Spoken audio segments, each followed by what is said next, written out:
Oops. Hold on a second. I have it on loop because I was trying to get it to work.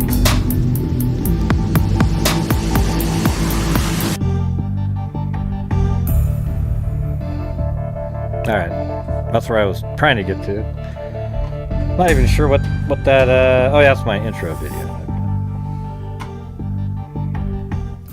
Yeah, the... let's see. I had put it on loop so I could try to fix it so I could get the audio to work, so it kept playing until I could hear it again. And there it is. I was able to get it to work. Anyways, Vinnie Politan said I could play and critique that last video that he just put out. Of course, as long as I wasn't too mean. But, yeah, he said I could go over. It's regarding the Delphi case. He had one of the, YouTubers that was helping out, basically, the defense team on, and I just want to go listen to what they say and debunk as much as possible, and then go back over and tell you guys why Richard Allen absolutely 100% is bridge guy. There is no shot in hell that he isn't. Okay? That he isn't bridge guy.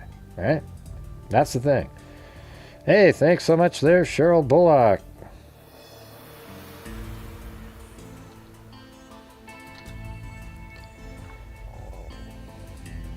There it is right there. Okay. That's why let's just get the map over into the right place currently. By the way, there was a shooting at the, somebody that went to the White House and fired some shots and hit a bystander, etc. But law enforcement killed the person who was trying to shoot at the White House. Man, what a bunch of lunatics out there. Trump derangement syndrome is real, you guys. It's literally needs to be on the DSM-5, listed right next to psychopaths. All right, let's see. We got... I'm leaving, Gray. I didn't come here for politics, you bastard. All right, see you later. It's okay. It just means you too have TDS. No doubt about it. I'm not sure how to get rid of this deal that's on the screen here, which is, does that turn off if I go like, ew. Oh wait, maybe it's up here. Hold on.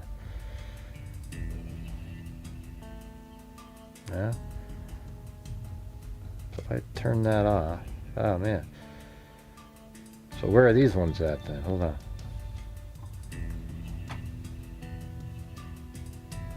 Oh, I guess that's a whole nother Abby and Liddy. There you go. Alright. So turn that off. Probably could leave most of this on there.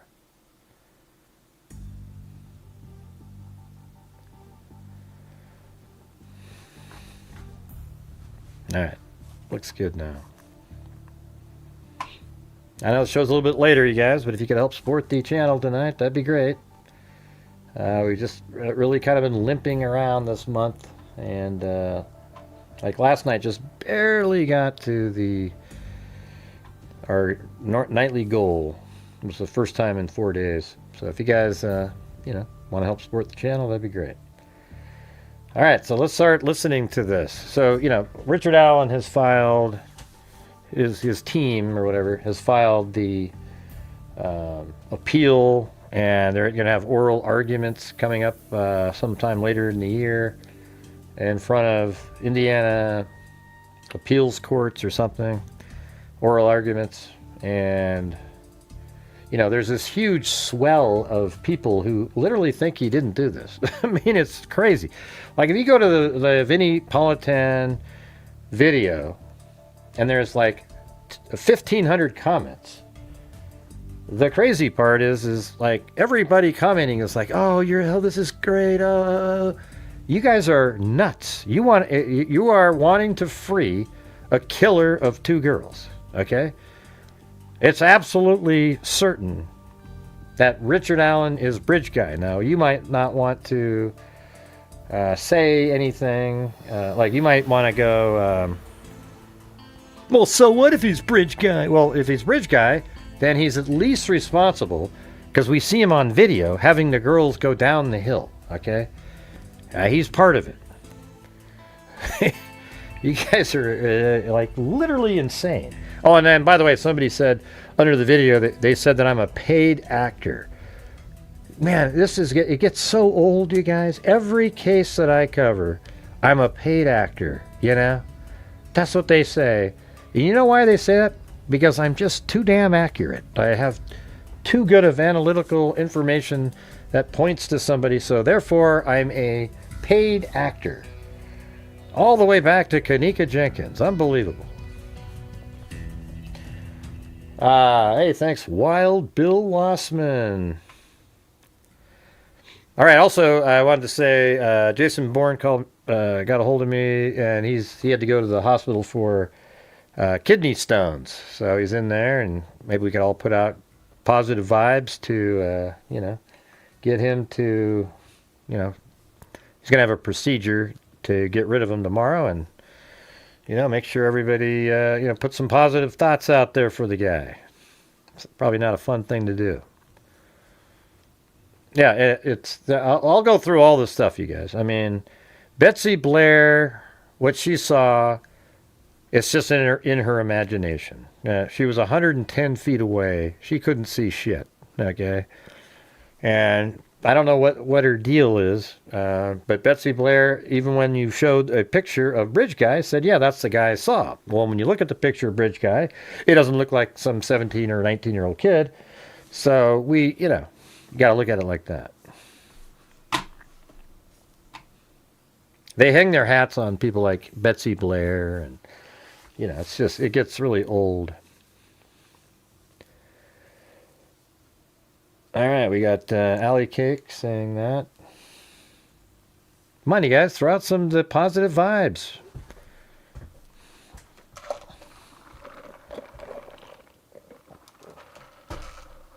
I played golf today, didn't play very well, shot 85, just kind of bogeying around. I mean, it was just ridiculous. Doubled the last hole. I could have shot 83 but even that's not even that good. It just sucked. But it was fun, out in the sun until the two guys that got set up with us were drinking like fish and started to get really slow and stupid, and we didn't even know these guys. Yeah, they do something, some kind of a sound sonar or something, he said. But it's how they pull them out. That's the part. Like, man, you go out, there's going to be sore there. Almost could have crossed paths with her. Yeah. Well, I'm the one that came up with that too, Chicken Wing, on here. I said that, and we already had heard that early on. I don't know if you guys remember, but there's this person who contacted me back in like 2018 and said that Derek was there for like 15 minutes of the time, at least 15 or 20 minutes of the time that the killer was there. And then when you look at the, how things went down, I mean, hell, they just missed each other somewhere. It's pretty wild. Yeah, he'll feel stuff afterwards. Gray, I know Delphi where it started watching. I remember so much from this case. All right. So say, hey, Gray said that. That's a better way to do it. All right, here we go. The young bodies of Abby Williams and Libby German. Maybe let me get rid of past the music part, And these two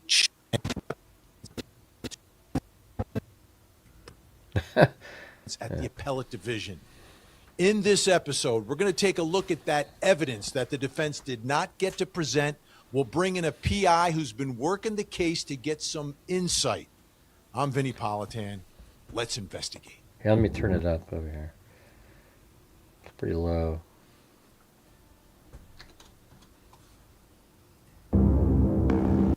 Get it past that. and give the jury the opportunity to see and hear all the evidence to make a determination if Richard Allen is the one responsible. Let me move it to right there. Here we go. This is so incredibly hard. This case is so incredibly heartbreaking. And as I go through some of this evidence in this episode, there's a lot of people that are convinced he's innocent because there's a lot of really, really stupid people in our society using no logic, no reason, no common sense. They just believe those kinds of things. It's crazy. Oh, hold on. This is the lady that he's talking about. I just skipped all the way past it. I meant to go right down to there. Yeah.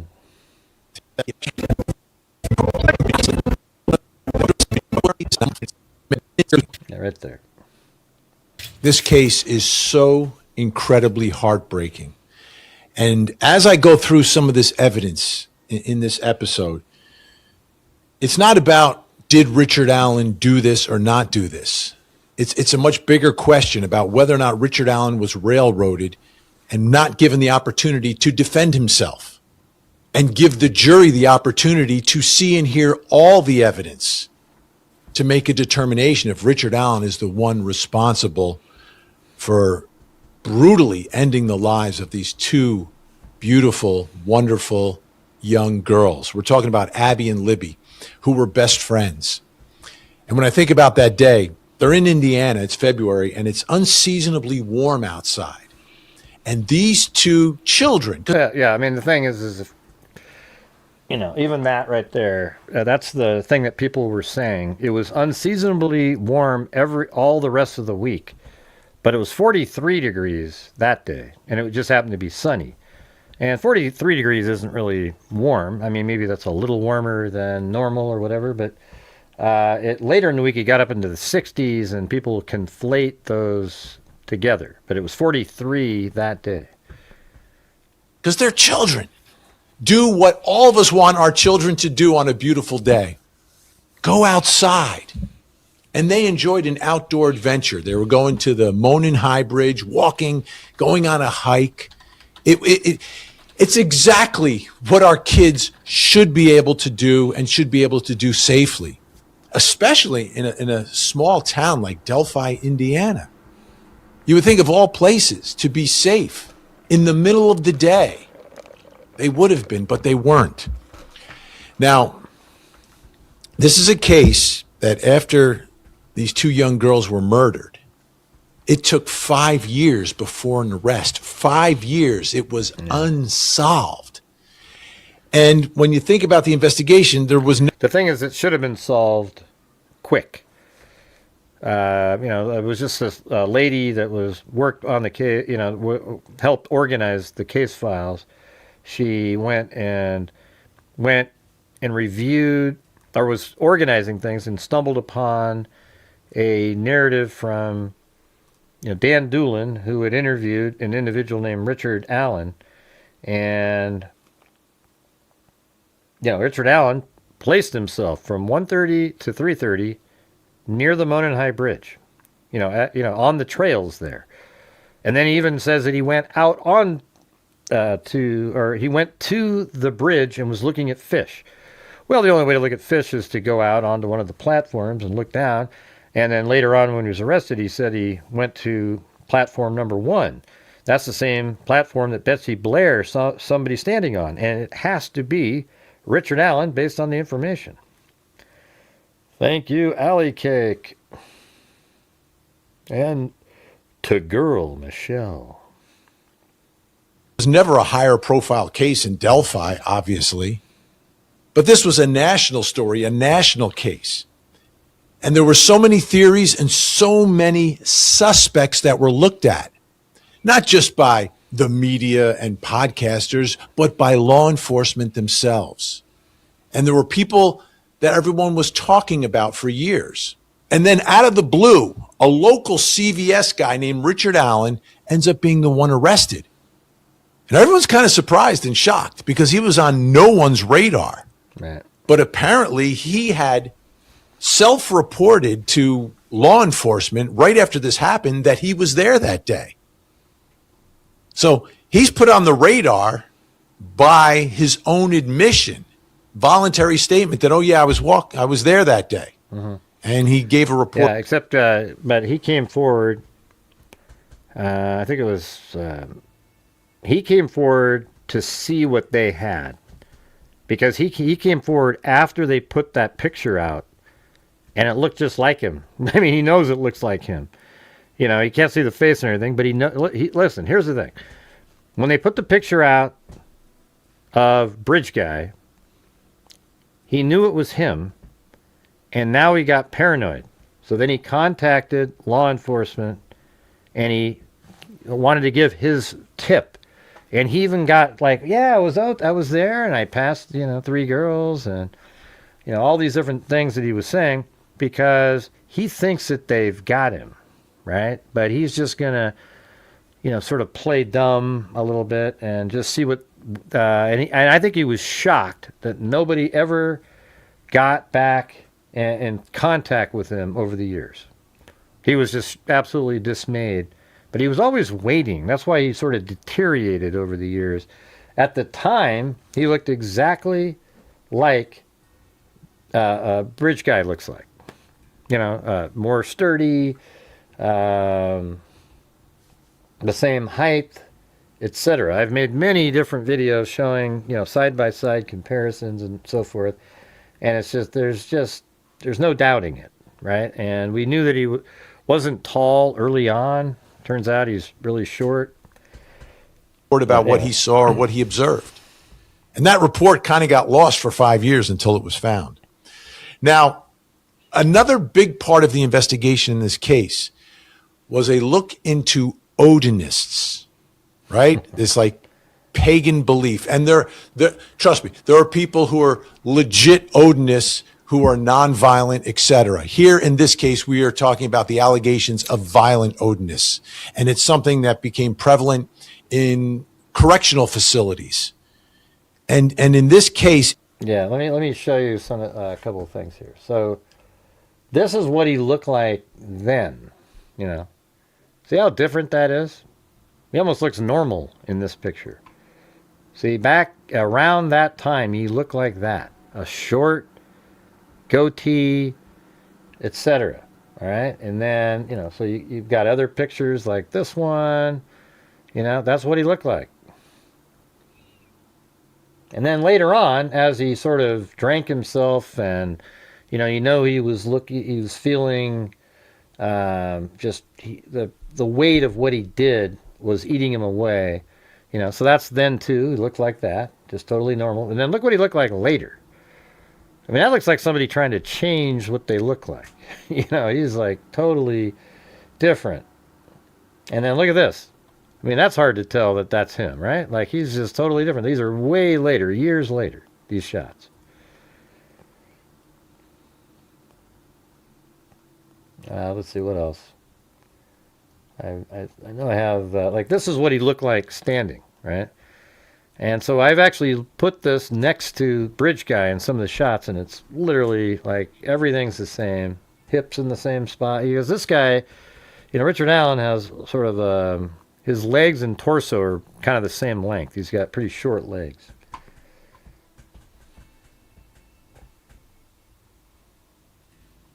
It became a big, big part of the investigation by law enforcement. And there were members of law enforcement that believed this was some sort of a ritualistic killing done by local Odinists. This theory was born through law enforcement during those 5 years when this case remained unsolved. So as we talk about these alternative theories that the defense has, you have to remember that they weren't picked out of thin air like many defense teams do in desperate cases where they have no defense. They're kind of throwing things up against the wall, looking for reasonable doubt here and there. All of this is a... Yeah, no, he did. He went nuts, and then when he went in prison, he confessed. See, what a lot of these idiots out there that, keep saying, oh, he's innocent, he's innocent, they don't really go over his confessions where he literally said, I did it. And then he said, no, you didn't. He goes, I did. I just need to know that you'd still love me knowing that I did it. I mean, who the hell talks like that if you didn't do it? I don't know, man. To me, it was eating away at his soul. He sort of found religion in there, and then he confessed. And then his attorneys, who wanted to get look how popular they became. They convinced him to fight it.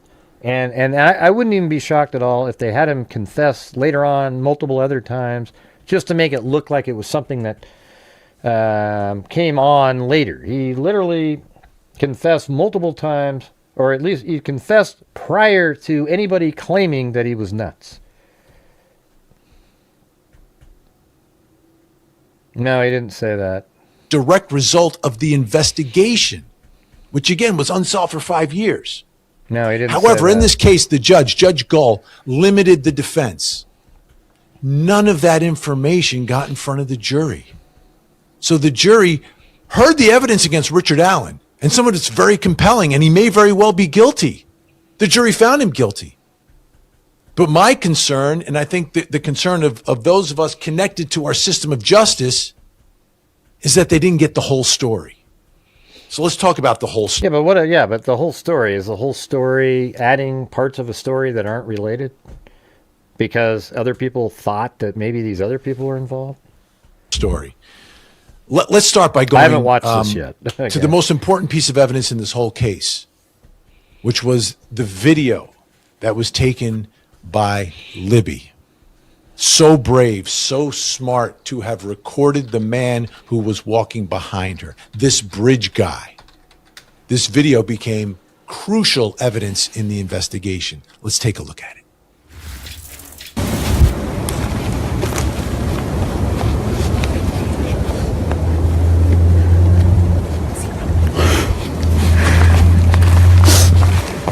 You know, what's weird is I made an animation of this that was so good that when we all watched this the first time, it was almost like we'd seen it before.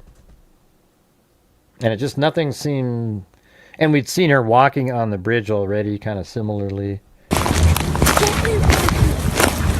See, this is the... And by the way, I disagree with the prosecution when they say that she said, "That'd be a gun." I don't think she said that, and it doesn't really matter whatsoever in the case. I think she says, "That's the trail," or, that we go down. Path that we go down. Right there. Path that we go down.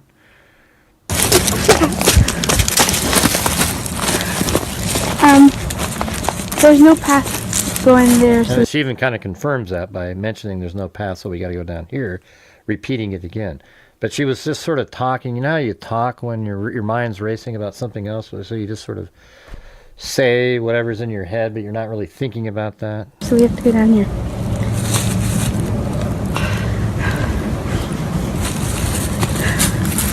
Thank you, Joel Byrne.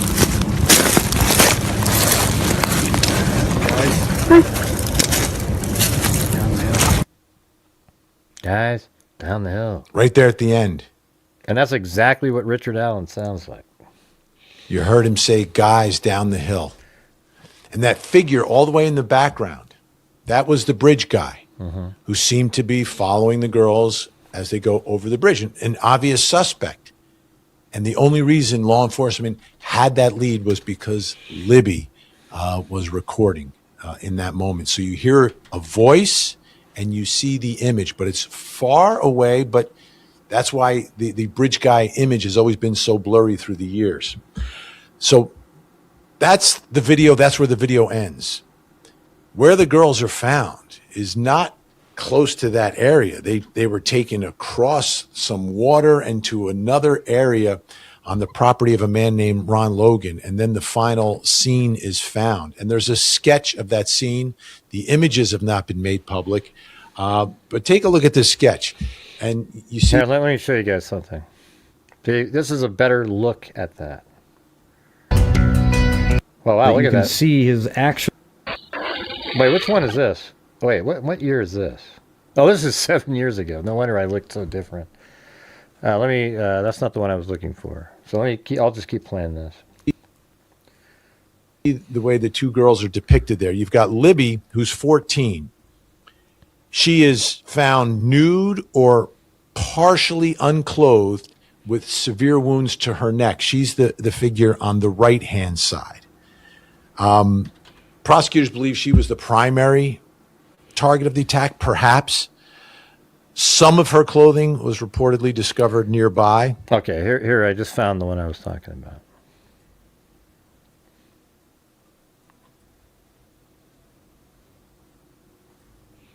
This is the one I made a year ago. So I think I go all the way to the part, but I stabilized the video. So let's see. I'm not sure if... There's no path going there, so we have to go down here. Not stabilized yet.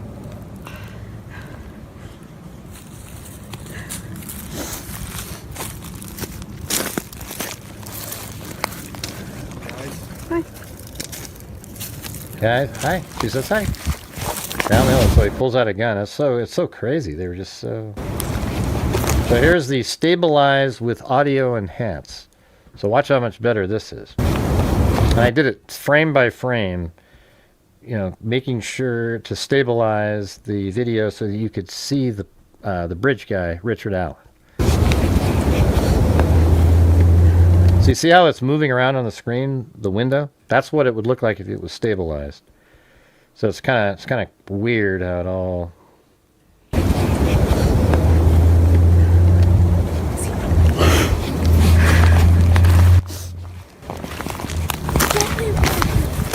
See that? He's right there. This is the path that we go down. It's the path that we go down. There's no path going there, so we have to go down here. Right. She said the same thing twice.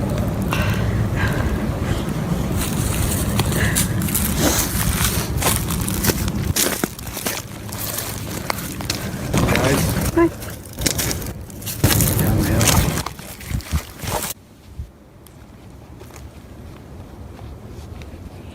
Anyways, what do you guys think of that? Isn't that crazy to see it stabilized like that?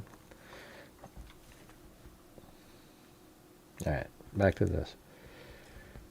But there's also branches and sticks that were arranged around her body in some form of staging. And that's one of the questions here. Was the person trying to conceal the body with these branches? Was it part of a ritualistic message that was placed on her body with these sticks? Or was it someone staging it to make it look like a ritualistic killing? You've got all these different possibilities. Then you talk about Abby, who was found clothed, but in garments that belonged to Libby. Yeah, and so it makes sense to me, because Abby was undressed. They were both made to undress themselves. And then I actually think at the end, Richard Allen was maybe going to allow Abby to live. And he had her dress in Libby's clothing. You know, because it was easy to put on. So she still had her undershirt on, but then she had Libby's jeans on and Libby's sweatshirt. And then I can't remember the shoe. I think she had her shoes on. So it's like you would have had to put her shoes on last, or maybe because Libby's pants would be bigger, she could literally have had kept her shoes on and got them through the pants. I don't know how that worked. And I think he was maybe going to allow her to live, but then at the last minute changed his mind out of being selfish. He wanted to preserve his own life because she would have identified him. And that's exactly what he told the psychologist. That same thing. That he killed him out of selfishness. I think he killed Libby for another, I don't know if there was selfishness there. It could have been, but I think they were both nude at one point. Or pretty much. I think Abby may have still had her top on or something like that. Abby's wearing Libby's clothes at that scene. How did that happen? Why did that happen? Yeah, he stabbed him in the neck and killed him. Why were the bodies arranged the way they were arranged? There's another image here that's important. There's a tree near. nearby. Let's take a look at that. And with no, blood on it. It's not an F. The question is, how does the blood get on there, and what does it mean? Is it part, again, of this ritualistic killing that's been alleged by some sort of Odinistic symbol that was placed on that tree? All of this became part of the basis of the investigators believing this may have, some of the investigators believing this may have been a ritualistic killing, and the defense truly believing that it was. I want to bring in Erica Morse. She is a private investigator who has investigated this case since 2023, and she's also the host of the Delphi Dirt podcast, which you absolutely need to check out, download, and listen to. Erica, great to see you. Thanks so much. Thanks for having me. I definitely want to talk Delphi, Vin.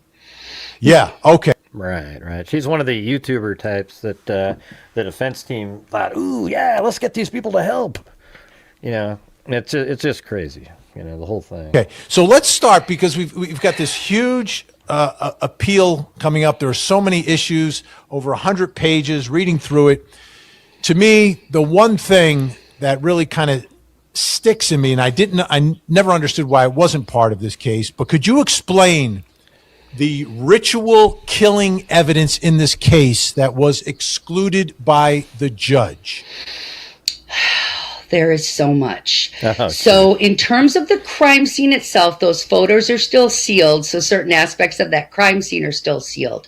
But there are very specific rituals to that crime scene, specifically how the girls' bodies were positioned. To there is a tarot card that is the Hangman's card that has come up as a correlation to the crime scene. I put the link to this video in the description if you want to go watch it. But hey, guys, we're doing another show tonight, and I need your guys' support when we do these shows. It allows us to do all the great stuff that we do outside. We've given thousands and thousands of dollars to the Libby and Abbey Ballpark, for example. That's what allows us to do that. We are currently at 1/12 again of the nightly goal. So if you guys have the ability, that would be great. And then there is this rune, this F rune that appeared at the This F rune. That's not even an F. This thing exists. This mark right there, there's no connection between this and this. That's just there. Okay? What about these? There's blood there. It's more likely a hand that slid down.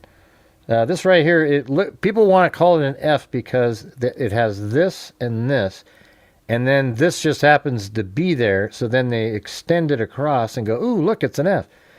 This here is not blood or anything. See, like right there, it's the same color. Right there, you know, it just isn't. Are you guys even here? Jesus, you guys. Comment in the comment section. It's just like nobody is commenting. That's how the channel, people don't get notified because you guys aren't seemingly interested. It's unbelievable. Tree at the base of where one of the girls were located. And it appears to be an F rune, the letter F, drawn in blood. And to hear Indiana State Police say it, it's not part of it, but to hear Jeffrey Turco say it, that is very much a part of a ritualistic aspect to this crime scene. Yeah, we know he's And the killer. Jeffrey Turco was the Purdue professor, or is the Purdue professor, who was intentionally hidden from the defense by Indiana State thanks Police. for the penny there. He is an expert in ritualistic crimes and ritualistic aspects. And he wrote a synopsis that we received much, much later on, almost right before trial, where the police had said they'd excluded him as an expert witness because he said there was no ritualistic aspect to the crime scene.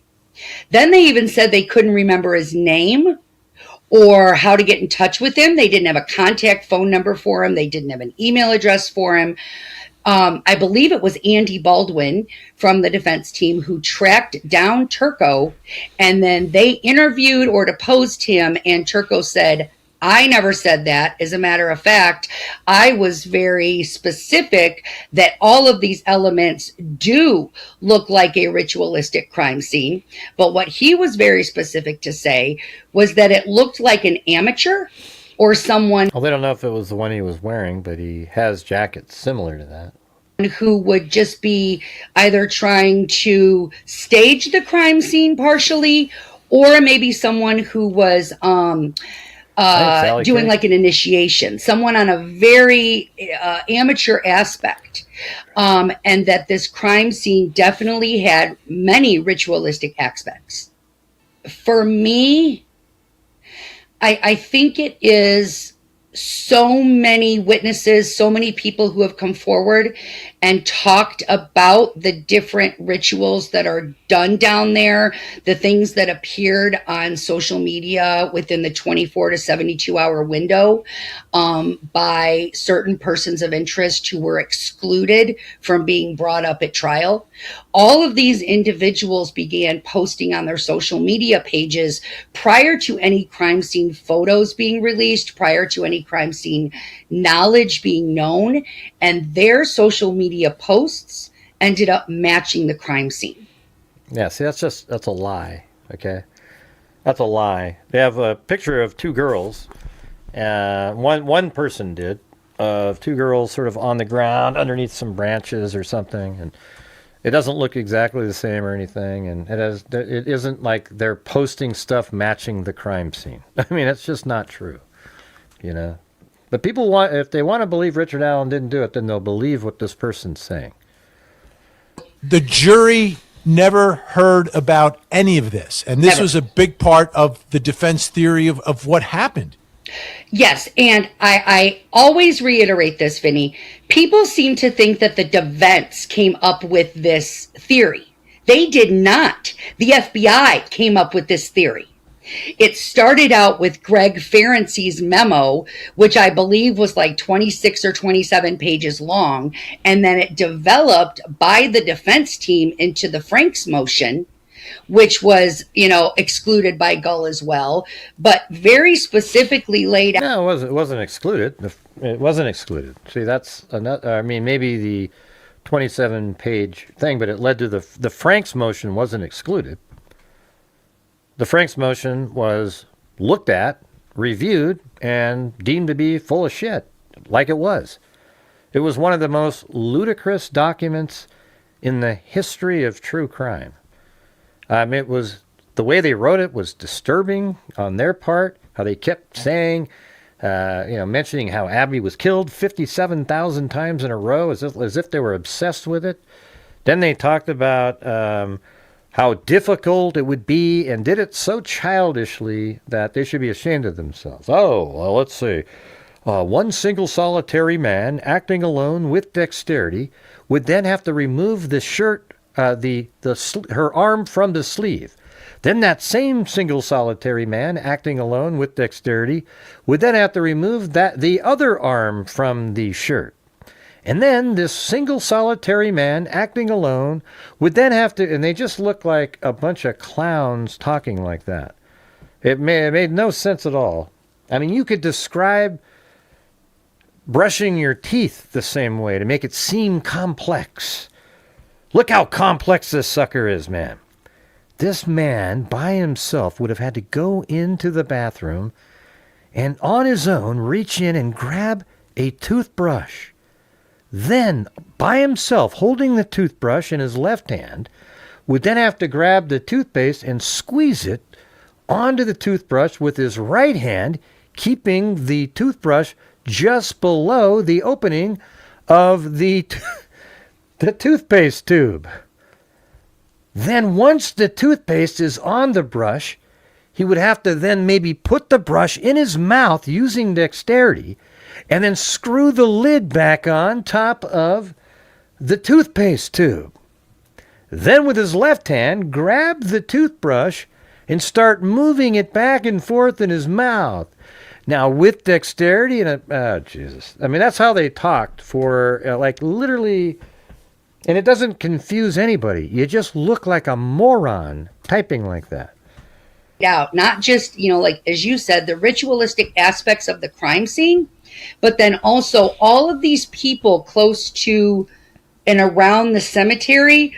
Ron Logan, where the girls, whose property the girls were found on. I did make myself laugh. Ron Logan's ex-girlfriend came forward, spoke with me and many others, and she's adamant that he has sadism aspects in his background, that he was very abusive, that he had a tendency to view CSAM.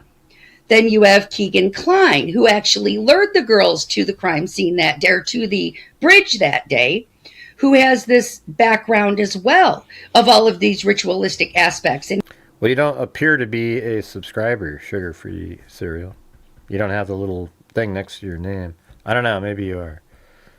I can't tell. But again, you guys, we need the support for the channel. We're only at 1/10 of the nightly goal right now. And him trying to be initiated in with the Odinists, which are also Vinlanders and members of the Proud Boys. And in Indiana, those are big organizations.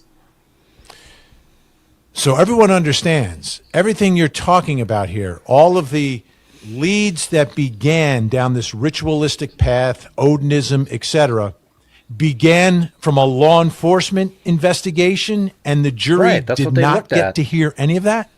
Correct. And as I mentioned, well, why should they get to hear it? See, it's like they were looking into it, and guess what? At the 3-day hearing, they determined the investigators could never prove that any of the people that they were talking about were in Delphi or at the crime scene. And then when asked, oh, well, what makes you think that they're involved? And they go, a gut feeling. I mean, that's worth nothing. There was no evidence showing that any of those people were at the crime scene. Then they pretend that this one guy walking on a street that somebody saw was Elvis Fields at 8 in, 5 hours before anybody even shows up there. I mean, give me a break. You guys are... Mentioned, it was about a year and a half ago, after Rick's sentencing, that the specific law enforcement agent who authored that memo was then murdered inside his office in Indiana. His name was Greg Ferenczi. And he was murdered by a man who, I believe he's in a psychiatric hospital at this time, but he's been found not mentally fit to stand trial, I believe is the current state. And this man was a prison guard. And there are a lot of correlations on his own social media and his own posts about his following Odinism and things like that. So they couldn't not only hear about this memo, but Greg Ferenczi couldn't even testify because he was murdered between the time he was murdered. It was about 2 to 3 months after he authored this memo. Wow. Mm-hmm. Yeah. This is an unreal... Yeah, but he wasn't killed for anything to do with the memo. So why are you trying to make the correlation there? He was killed for... It was just some guy escaping and he shot him. I mean, it has nothing to do with anything. Case that has so many layers, but the jury heard none of it.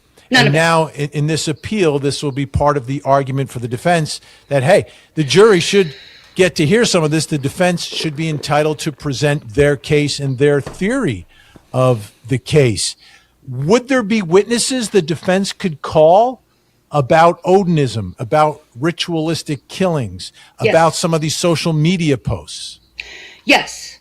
Not only are there a slew of witnesses that could be called about these social media posts, witnesses to people who have reportedly confessed. That was the other thing. At some of these pretrial hearings, we brought forth individuals who had had conversations with these original persons of interest by that task force, these Odinists, and none of those witnesses were allowed to testify at Rick's trial either. So, and in addition to that, I think it's really important to say, Vinny, this is not known, what I'm about to say. There is an inmate who has come forward. His name is Reese Davis. No, I think that was in one of the documents.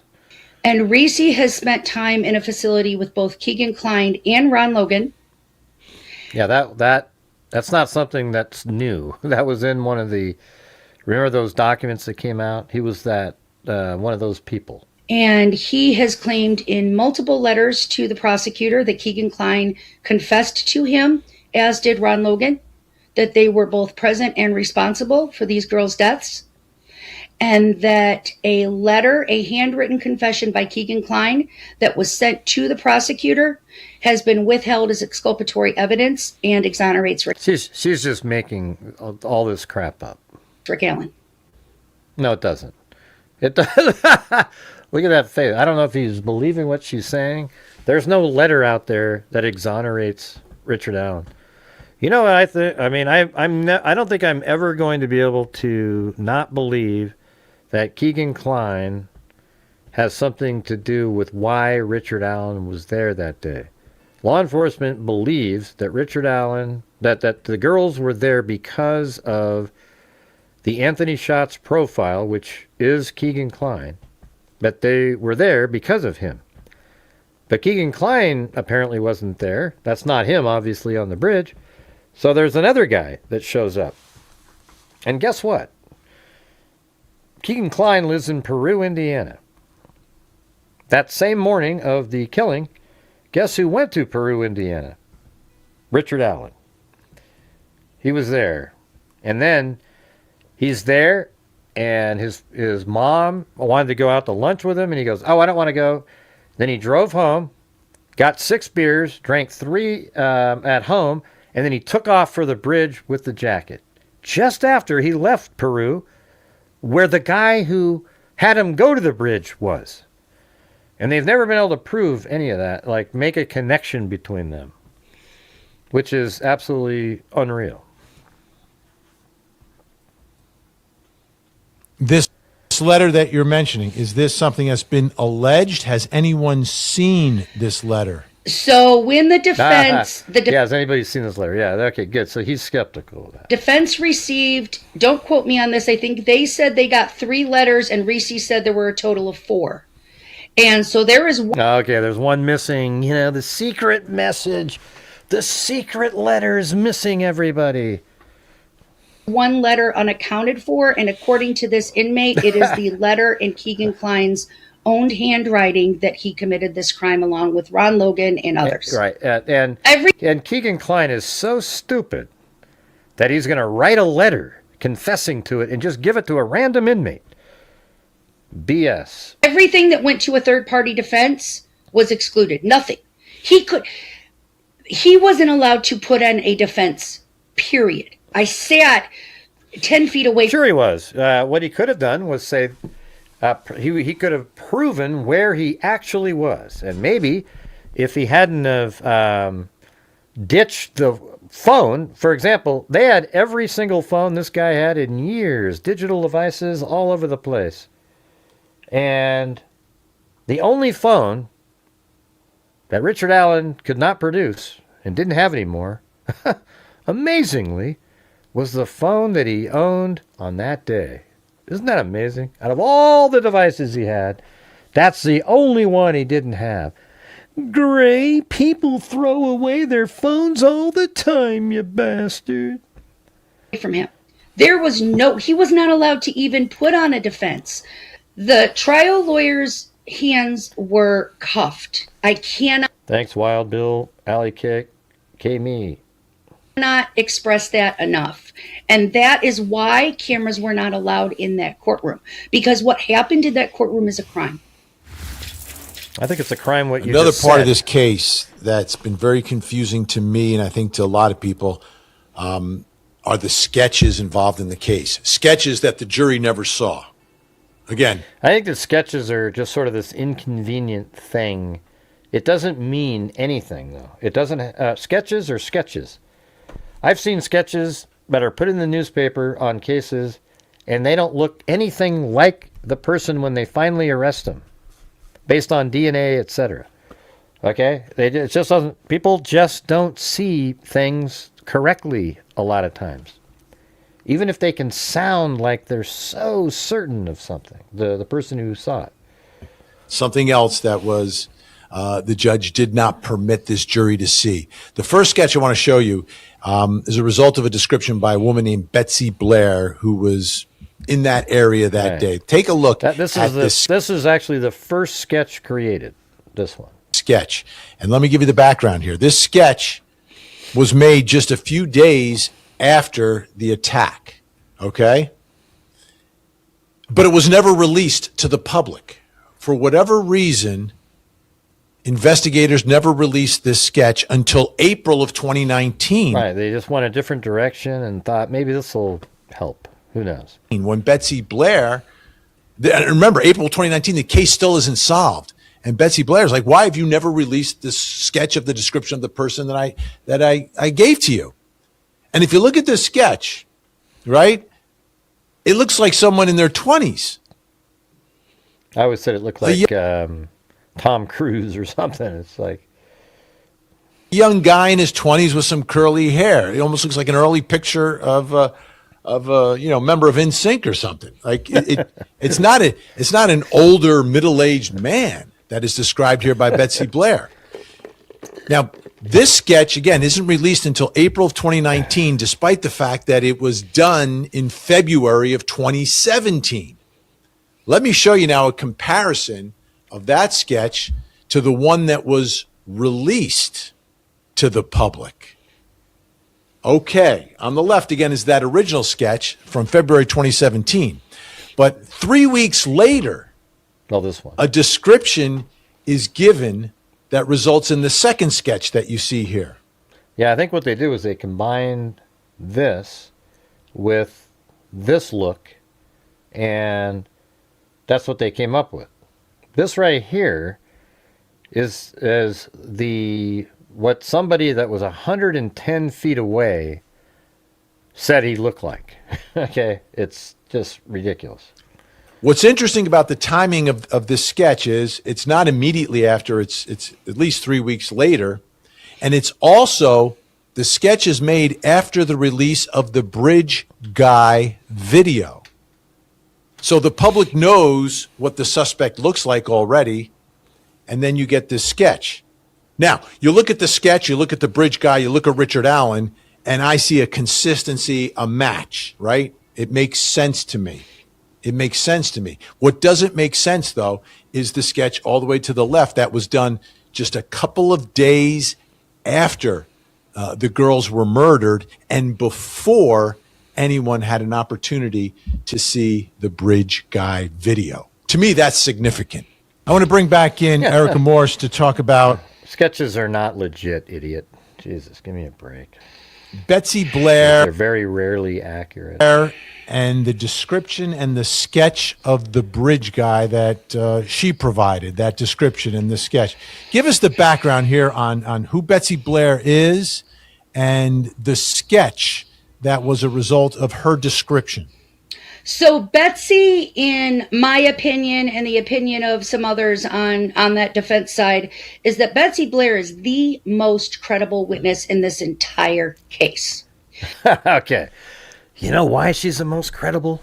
Because if we can convince people that the person she saw is different by telling everybody she's the most credible witness, even though she doesn't know what 50 feet means. She said she was 50 feet away, but was really 112 or 111 feet away because that's where the barricades are. Wow. Betsy is a woman, I believe she's in her 60s. She was walking the trails that day, and she does it for exercise on a consistent basis. That's a regular routine for her. And what was so compelling about Betsy's information is that she happened to be wearing a Fitbit that day, Vinny. So even all the way in 2024, we could earmark her timeline to the minute, actually to the second, because we had a map of her Fitbit. So everything was easily confirmed in Betsy's story. Right. That's number one. Number two, Betsy Blair, she left the trails that day to go to another area. It was a few blocks away and used the restroom. Right. So The she library. varied a little bit from her normal routine. She got done doing one loop, I believe she said. She stopped, ran to her car, went to the restroom, came back. It was during that time that she saw this man with this poofy hair. And she described a man in his early 20s. No, that's not during that time. It was when she was there for the last time. Poofy hair, young male, a little bit stocky, in the face. And that's one of the sketches that was released to the public, but was not. There are a total of 6 sketches, Vinnie, and none of them were allowed to be shown at trial. That's a huge problem for me. None of those, not even the bridge guy sketch, was allowed to be shown at trial. So Betsy Blair not only described this sketch and rated it a 10 out of 10, but Betsy... Right, but how come you're not explaining it where, we've shown it before. See, here's the end of the bridge right here. Right there. This is the first platform. Originally, Betsy Blair said she was 50 feet away when she saw him. And still even 50 feet, you don't get a really clear look, right? And it turns out that it's 50 feet almost exactly from, we could measure it again even. If we go like this, and look at 40, that's 50 feet right there. So it's almost exactly 50 feet from here to the first platform. But it turns out that she actually said she stopped and turned around at the barricade, which makes a hell of a lot more sense. But then, when you measure just the very edge of the platform, all the way over to here, you get 111 feet. All right? Now, he's probably standing in the middle of the platform, so then it's like 115. So she's way far away, looking at him. Obviously, the bridge doesn't do this. Let's just Google Earth. All right, but hey, guys, I need your guys' support on the channel tonight. I don't know what's different about tonight or any other than other nights, but right now we're at 1/9 of the normal nightly goal. My channel relies on you guys to support the channel when I do the live streams. And it's getting... I say the same damn thing almost every night. It's like you guys don't seem to listen, or it's very frustrating. So if you guys have the ability to, we're getting near the end of the month yet again, and just absolutely struggling, limping in. So if you guys have the ability to help support the channel, I would appreciate it. And I hope what I just said doesn't fall on deaf ears, which it seems to do quite often. It's very frustrating. She has also stated that they wanted to try to get her to sign off on a different sketch. No, this is not really who she saw. She more saw the guy that looks like Bridge Guy. She's probably having a fantasy, a dream. Betsy Blair was so frustrated, and it's confirmable in the trial transcript, that while she was on the stand, she actually continued to slide in information about that sketch. And Gull had to tell her to shut up, basically, to stop talking. She's like, you're not allowed to discuss the judge. That. Correct. The judge is shutting down the witness. So correct. Let's just clarify here. So the sketch that... Yeah, because she was going to try to explain the sketch. That she described looks nothing like Richard Allen. Looks more like Justin Timberlake than Richard Allen from my perspective. Correct. Much younger. So what is the time frame and the placement of where she sees this person versus other witnesses? So, and I'm really sorry to say this, but every other witness in that case that took the stand on behalf of the state and provided a timeline about that bridge was a friend of Libby German's family.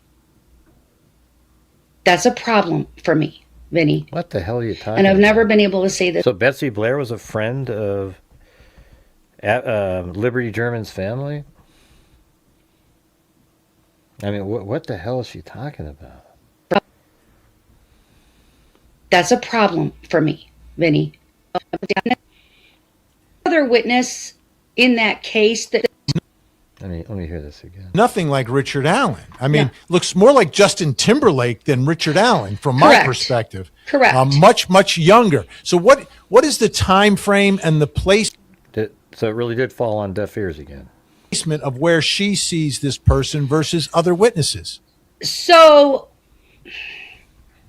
and I'm really sorry to say this, but every other witness in that case that took the stand on behalf of the state and provided a timeline about that bridge was a friend of Libby German's family. Right. But here, okay, so you're talking about the girls. I mean, yeah, I mean, they're young kids that go to the school. Everybody knows everybody. There's only like 3,000 or 4,000 people that live in Delphi, you know, and the kids are going to know them. What difference does that make? That's a problem for me, For Vinny. you, yeah. But people, And with I've never brains, been able no. to say this out loud. Rayleigh Voorhees, I'm trying to think of the other ones. They're escaping me at the moment. But all of these girls, Bree Williams, Bree Wilson, these are all friends of Libby's and Kelsey's. Yeah. It's Bree Wilberger. You might want to get their names right. These are people who wanted closure. That's why we state that Betsy Blair is such an important witness, because she's the only one who provided a specific timeline using an electronic device, a digital device, that we could then, confirm. And she's so adamant about that Yeah, it's Bree Wilbur. She said Williams. sketch. And mind you, she also described in her deposition seeing a classic vehicle, like I believe we labeled, or she called it was it 65 Comet, a Mercury Comet, an old classic. Nothing like Rick Allen. Right. You know what? I think Betsy Blair just kind of has. She's not one of those people that if you did the experiments on would get it right. And that's the problem with witnesses. The key thing about Betsy Blair is that she saw a car parked at the Hoosier Harvest Store. I mean, not the abandoned CPS building, and it drove by the Hoosier Harvest Store camera. Richard Allen's car drove by the Hoosier Harvest Store camera, I believe at 1:27, and it parked. And he says he parked there at an old building. That's what that building is. He parked there. So the vehicle that Betsy Blair saw is Richard Allen's vehicle. She just described it differently because that's where Richard Allen parked. He admits it. Allen's, late model Ford Focus hatchback. Nothing that looks like that. The cars are And completely different shapes. Completely different shapes. And considering the doesn't Hoosier matter. Harvest Store video was never even shown in its full entirety Listen to this. for that entire day, all the jury saw were pics of a blob that the police determined was Rick Allen's vehicle. A blob. Wow. That's weird. So that means this is stunning, stunning information that they're actually showing a blob and then claiming it's his vehicle. Wow. Let's take a look. Let me look at this for a second, okay? All right, so I'm going to go ahead and we're going to look at this. So here is the video. These are the different still frames in different locations, his vehicle. Does that look like a blob to you? So that's his vehicle when it's back further. And these are still frames, and I just overlaid them and, put them in the same scene. Does that look like a blob to you, that vehicle? Nah. And see, what I did was I purchased a 3D version of the black Ford Focus, even the same year, everything. I got it. And then I did Google Earth, and look at this. You tell me this isn't the same vehicle. Watch this. I mean, look at it. Look at it. And I had the same angle. I went into Google Earth. I put a camera right where the camera is. I took a Ford Focus, put it on the map where it's supposed to be, and then I rendered out single images of PNG files with transparency of each one of these shots, and I put it on the screen, and you're going to tell me that doesn't match? That is a absolutely perfect. Look at that. That's what that vehicle is. Okay? There's no doubt at all that that's a black Ford Focus driving at 127. Okay? There's no doubt about it. So look. The black right there, that's my vehicle that I put on the scene there. Now, isn't that super chat worthy, you guys? Because you guys are killing me. 2016 black Look, Ford, I'm blinking it on and Ford off. Focus. Are you going to tell me that's not that? Look at that. Seems pretty 100%. obvious. All right, everybody. It's just a blob, though, that she would tell you. No, it is the black Ford Focus. Richard Allen's the killer. No doubt about it.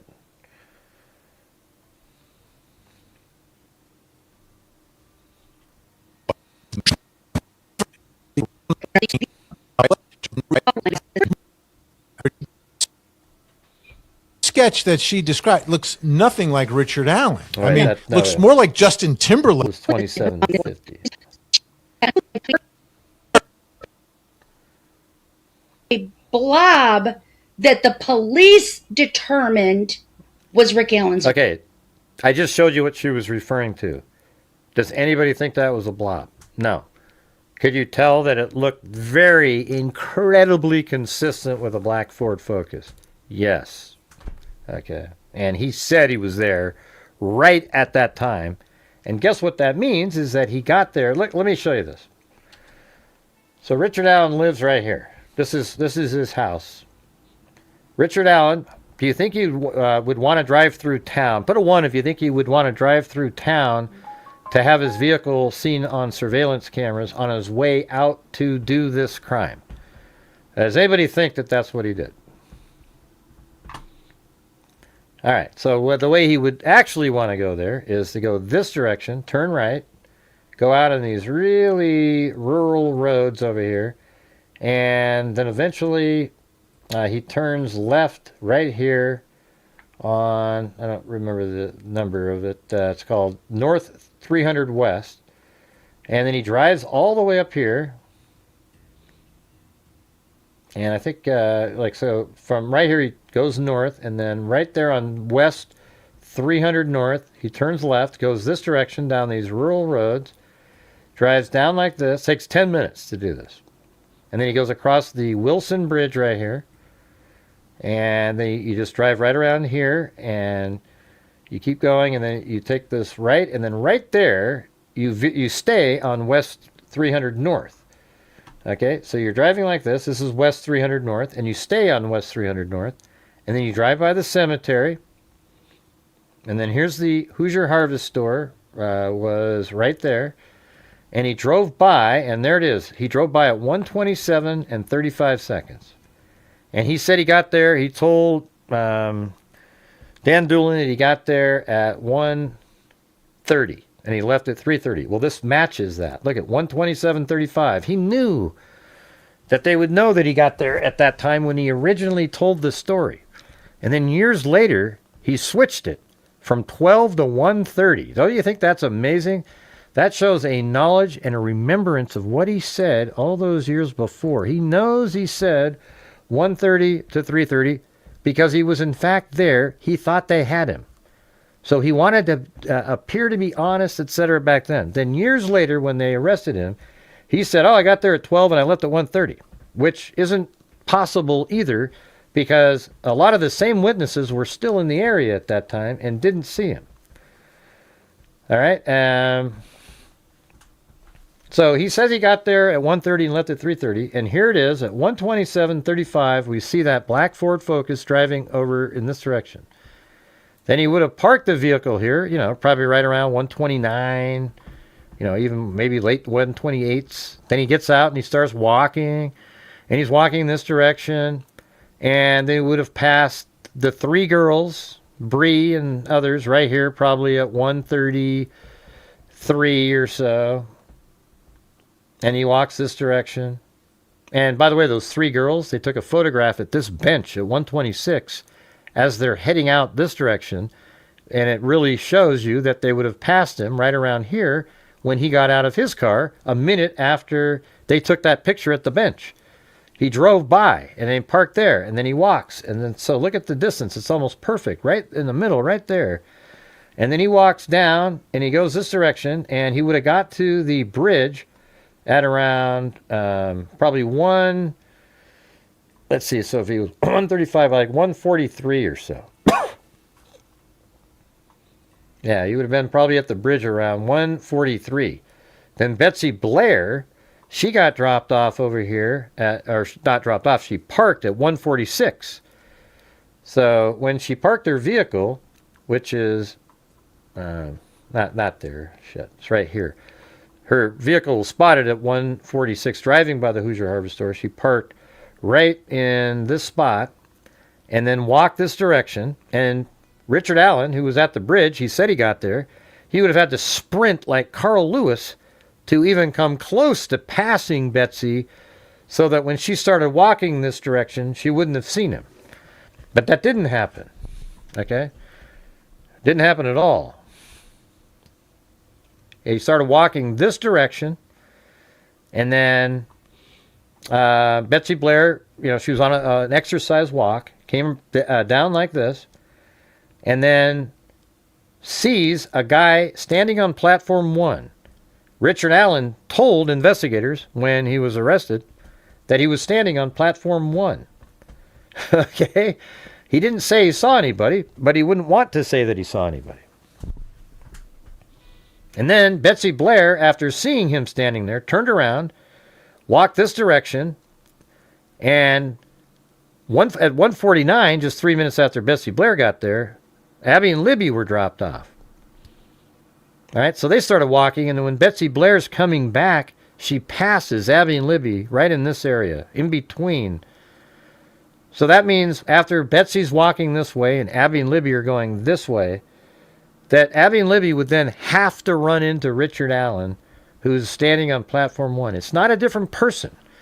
Richard Allen places himself as being that person, and that is him. Thank you, Chris Stu. All right, guys, any chance you guys could help support the channel? We're currently at 1/8 of the nightly goal. That would be awesome. Thank you. Is that a no? It just seems like it doesn't matter how many times I ask. It's not going to happen. Yeah. So Richard Allen is standing here. Then Abby and Libby come this direction, and look at what Betsy Blair did. So after she was here, she walked this direction past Abby and Libby. Then she went down this direction a little bit, went about halfway down this other path, then walked back up, and then went all the way to the Freedom Bridge over here, and then walked all the way back to her vehicle over here, and never saw Richard Allen. That means he didn't leave.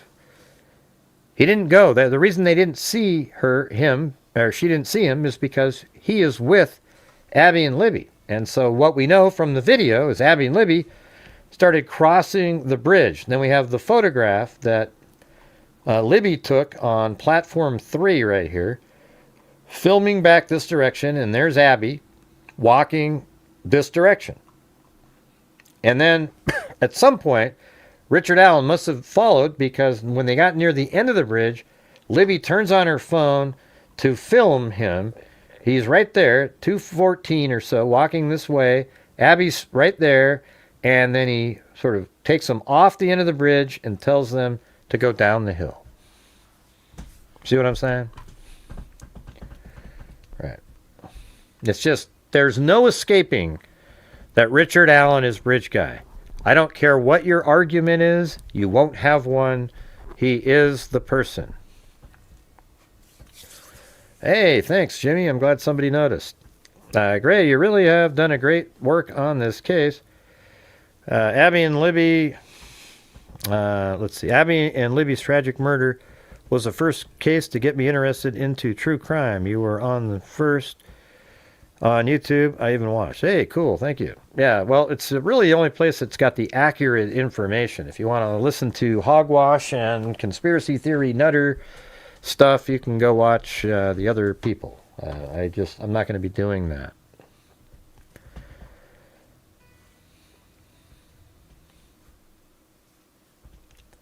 All right, so back to this. But thank you for your kind words. Vehicle. So Betsy's adamant about this sketch. She's adamant about a completely separate vehicle, and she has no connection to either one of the victims. That's why she's so critical to Rick Allen's freedom. And her sketch comes Right. a few. So you want to get Richard Allen free because of a sketch that she believed in, but what we're not ever hearing about is that she was 110 feet away. Does anybody think, in a side view, that you're going to be able to get a great look of somebody from 110 feet away and remember clearly that he was this young? She was probably daydreaming about a young guy. I don't know. It's just not, it's bullshit. Betsy Blair, when shown a picture of Bridge Guy, said, yeah, that's the guy I saw. Right? But we know that the person in the Bridge Guy picture has a graying goatee, etc. Few days afterwards, right? And the other sketches are much further down the road. But thanks again up there, Jimmy. That is correct. That is correct. And none of these people could specifically pinpoint at exactly what time they saw him, where they were. The stories deviated throughout the years. Betsy Blair's is the only one that never deviated. So we didn't get to see the trial because, again, the judge did not permit cameras. But some of the most compelling evidence, is the fact that Richard... I think it was a big mistake. Yeah, it's a big mistake not to have allowed cameras. I think it almost always is. You end up having whole communities of idiots out there who think it's a conspiracy because it's more fun. It's more fun to pretend that something is a conspiracy than just to accept the raw truth. Allen confessed. The jury believed it. Prosecutors said it. And that became a huge part of how he was convicted. Now, the defense wants to bring up a lot of evidence about why they believe that confession or alleged confession was coerced. And a lot of it has to do with the conditions in solitary confinement that he was subjected to. But I want you to hear the confession. And probably the most important one is the phone call that he makes to his own wife. Honey, Yeah. are you there? Are you there? Yes, babe. Yeah, babe. What's going on? I just wanted to apologize to you. What's going on, sweetheart? Are you not I did feeling it. well? You did No, what? I did it. What? I killed Abby and Libby. No, you didn't. Yes, I did. No, you didn't, dear. Yes, I did. Don't say I you don't did know that. why. No, you didn't. No, you didn't, dear. You're not feeling well. There's something wrong. They've messed up your meds or something there. No, I evidently did it. No, you didn't. Why would you say that? Because maybe I did. No, you didn't, dear. I think I did. No, you didn't. Okay. If you had a transcript of that, that's a confession. His wife's trying to convince him that he didn't do it. I think they know they're being recorded at the time, right? All Jailhouse calls are being recorded. This is Jailhouse call, April 3rd of 2023. Now, is he under the influence of something? Has he been coerced? Is he medicated? Can you rely upon this? Is it a... You know, that isn't even the best one. It's the other ones where he's sitting there saying stuff like, I just want to his mom. That's, well, excuse me. The one to his mom is the one that I think is most compelling. Because he says, I did it. And I just need to know that you'll still love me. Because here's the truth. You want to hear what the truth is? Richard Allen wanted to confess and apologize for what he did and take the heavy burden off of himself and accept what his punishment would be and accept God, etc. That's what he wanted to do. But nobody in his God-forsaken family or the attorneys would accept it. Because they wanted, especially the attorneys, they wanted to make their money and do the case and and they're just sick people. Richard Allen wanted to tell the truth. He wanted to confess and unburden himself, for a lack of a better term. That's what he wanted to do, and none of them would have it. They wanted him to keep suffering and suffering. I mean, it's just unbelievable, these sick people. A false confession? Listen to it one more time and listen more closely Yeah, to I mean, he says there, I think I did it, that kind of shit in this one. You know, so that's what he's wanting you to focus in on. to his affect and whether or not you believe that there's nothing else going on here, that it's just a man finally confessing to his wife. Honey, Yeah. are you there? Are you there? Yes, babe. Yeah, babe. What's going on? I just wanted to apologize to you. What's going on, sweetheart? Are you I not did feeling it. well? You did No, what? I did it.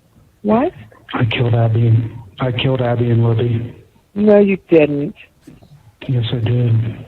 No, you didn't, dear. Our attorney said to say Yes, that I he did. did. Don't say I you don't did know that. why. No, you didn't. No, you didn't, dear. You're not feeling well. There's something wrong. They've messed up your meds or something there. No. Yeah, let me see. I got these other ones. Hold on a second. Yeah. Are you there? Are you there? Yes, babe. Yeah, babe. What's going on? This is my version of it. I just wanted to apologize to you.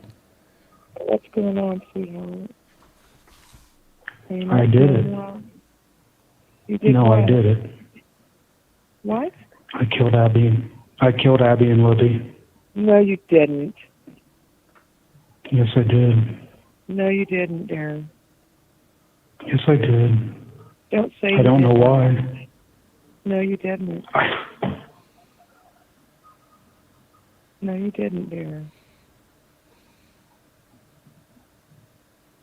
You're not feeling well. There's something wrong. They've messed up your meds or something there. No, I mean, I evidently did it. No, you didn't. Why would you say that? Because maybe I did. No, you didn't, dear.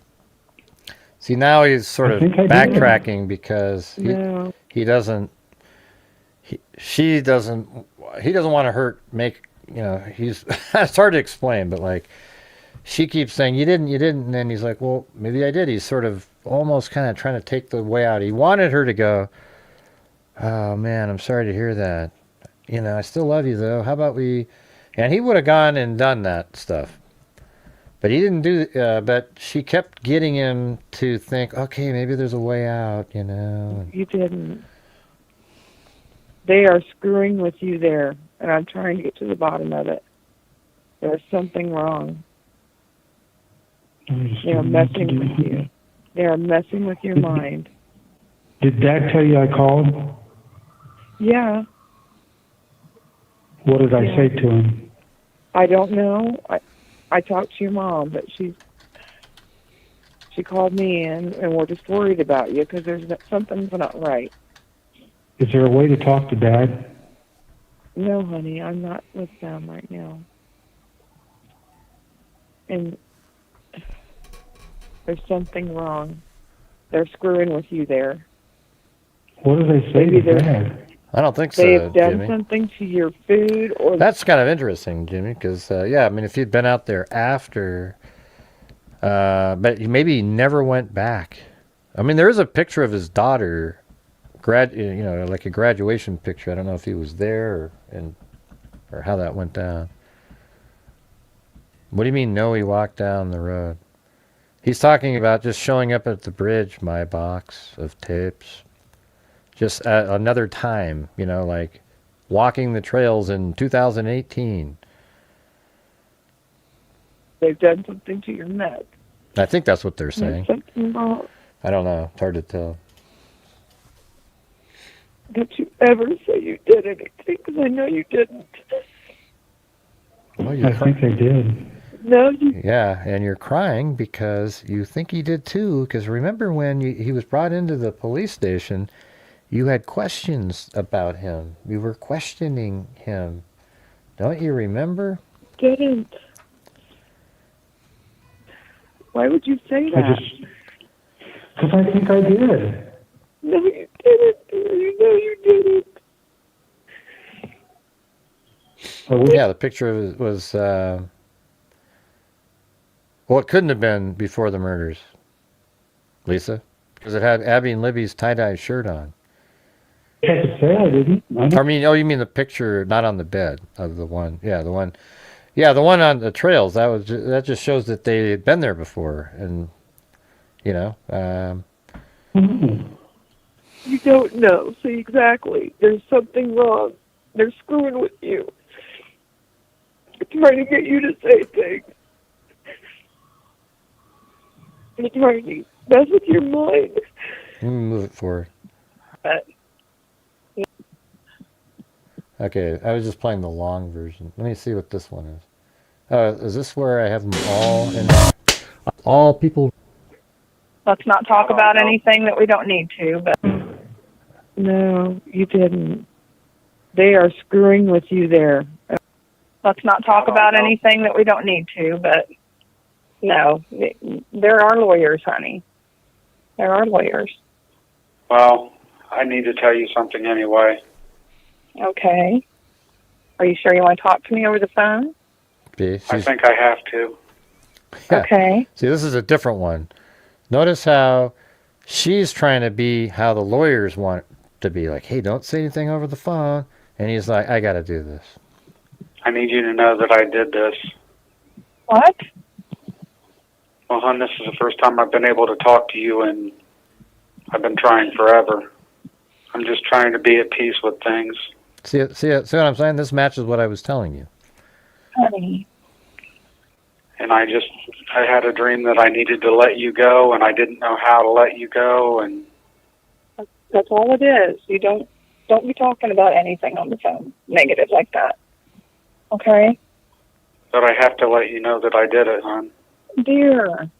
No, you didn't. Hello? Hey. Hey, it's This is a different call. me. Yeah. I need to know if you still love me, baby. Yes, dear. See, what he's saying is, I want to know that you still love me, even though I killed Abby and Libby. Listen. And everybody else will as well? Everybody else will as well, meaning they'll still love me afterwards, you know. Honey? Hey, what do we got here? Hey, look at that. Lisa said that she'll send, if you guys do 5 gifted memberships or just $5 super chats, she'll send 20 the same amount in coffees, so 25 in coffees. So if you guys could help support the channel that way, that'd be great. It's a 2-for-1 option to help out the channel. Yes. Because I may have to spend the rest of my life here, or I just got to know that everybody's still going to love me. I love you. Because I may only be able to see you one last time. You understand what I'm saying? No, thank you. It's not true. No. It's true, honey. No, Does he sound like he's nuts in this one? Does he sound like he's just sound like a nutty, crazy person? Did you guys see the challenge up there that I just mentioned? It'd be great to have some support from other people watching the show tonight. We are trying to reach the goals. We're getting close to the end of the month. And we've got a challenge of 5 for 5. It's true, honey. no. It's not. Thanks, Miss It's Shelley. not well. I'm well. No. See, he even said, I'm well. I'm fine. Yes, I am, honey. I'm just telling you the truth.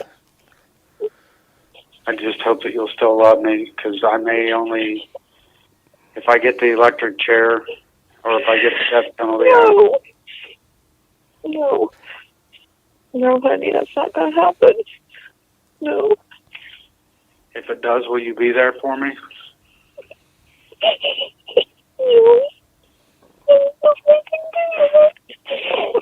He said no. It's not going to happen, dear. Do what? Nothing. This isn't right. They messed you up so bad.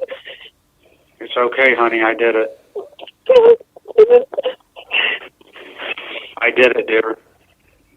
Stop. I cannot stop. I've got somebody here listening to me right now, dear. No. I did it. I don't. Oh, you did it, dear.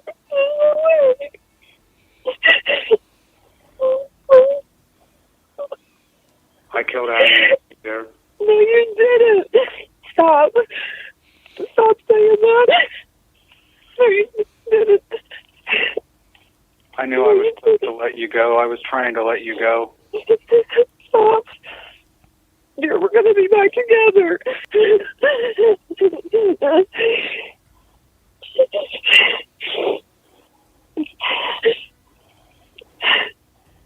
I hope you're always going to love me.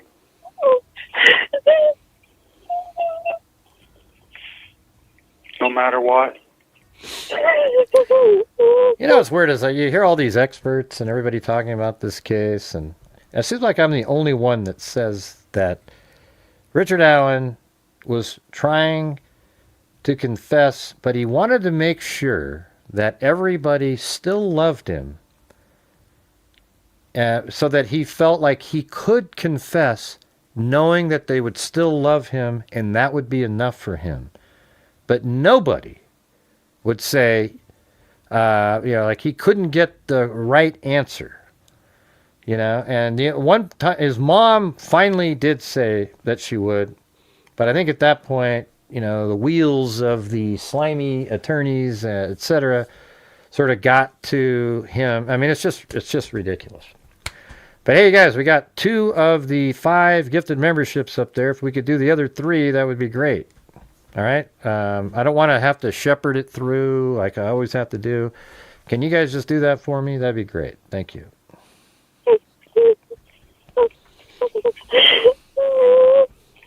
I think his mom's on here too. Will you always love me, baby? We always love you. Who's with you? Who's with you? She said, will you always love me? And then she says, who's with you? Who's with you? He's with that the psychologist, Dr. Walla, probably. Who's with you? You need to stop talking. If your lawyer's not there, you need to stop talking. Who's with you, honey? Who's with you? Thank you for using GT. Hello? Hello? That's his mom. Hi, are you there? Yeah, I'm here. Oh, how are you doing? Oh, I'm all right, I guess. Yeah. It's good to hear your voice. So did Kathy tell you that I did it? See, he goes right to it again. See? We love you. You know that, don't you? Regardless? You see? He just wants to know that even if they are absolutely sure that he killed Abby and Libby, that they would still love him. Yes. And do you know if Kathy's okay? Kathy's doing okay. We've been holding each other up. I'm just worried that you guys aren't going to love me because of the fact that I said that I did it. But just saying it doesn't mean you did it. Well, it does when I did. I think they're just messing with you. No, Mom, they're not. See, like this is so huge, this stuff right here. But the idiots that think he didn't do this, they come up with some weird other meaning. Like this is so clear. He's even saying they're not messing with me. All the other stuff that he was doing, he put on a show later. Okay? Because he bought into, okay, I'm going to preserve myself now. We can get away with this. He wanted to tell everybody that he did it. He was willing to tell everybody he did it. He just wanted to know that he would still be loved by his family, and then he'd be willing to accept it at that point. But they wouldn't give him that piece, so then he decided he'd fight for it and pretend he was, he didn't do it. I mean, it's just ridiculous. So if I did do it, then you guys don't love me anymore?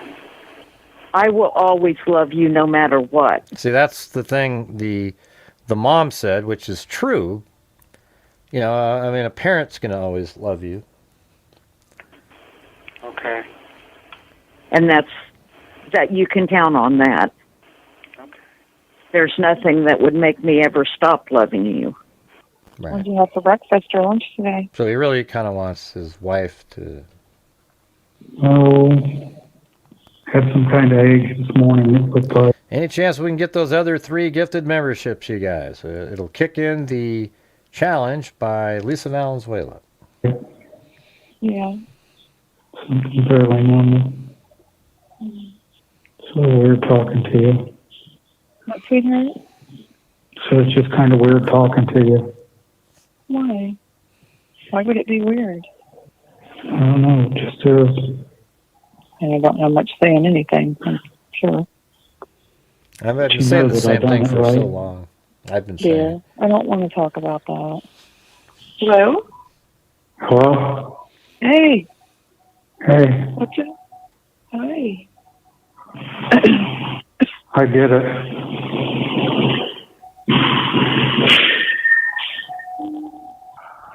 Captain, What? I did it. Do you still love me? I'm so sorry, baby. I can't talk to you right Look now. at that. He's just absolutely. Probably gonna have to kill legit. myself now. Stop. All right, everybody. Thank you. Yeah, anyways, that was that. But come on, you guys. Can we get to the challenge that we have up in there?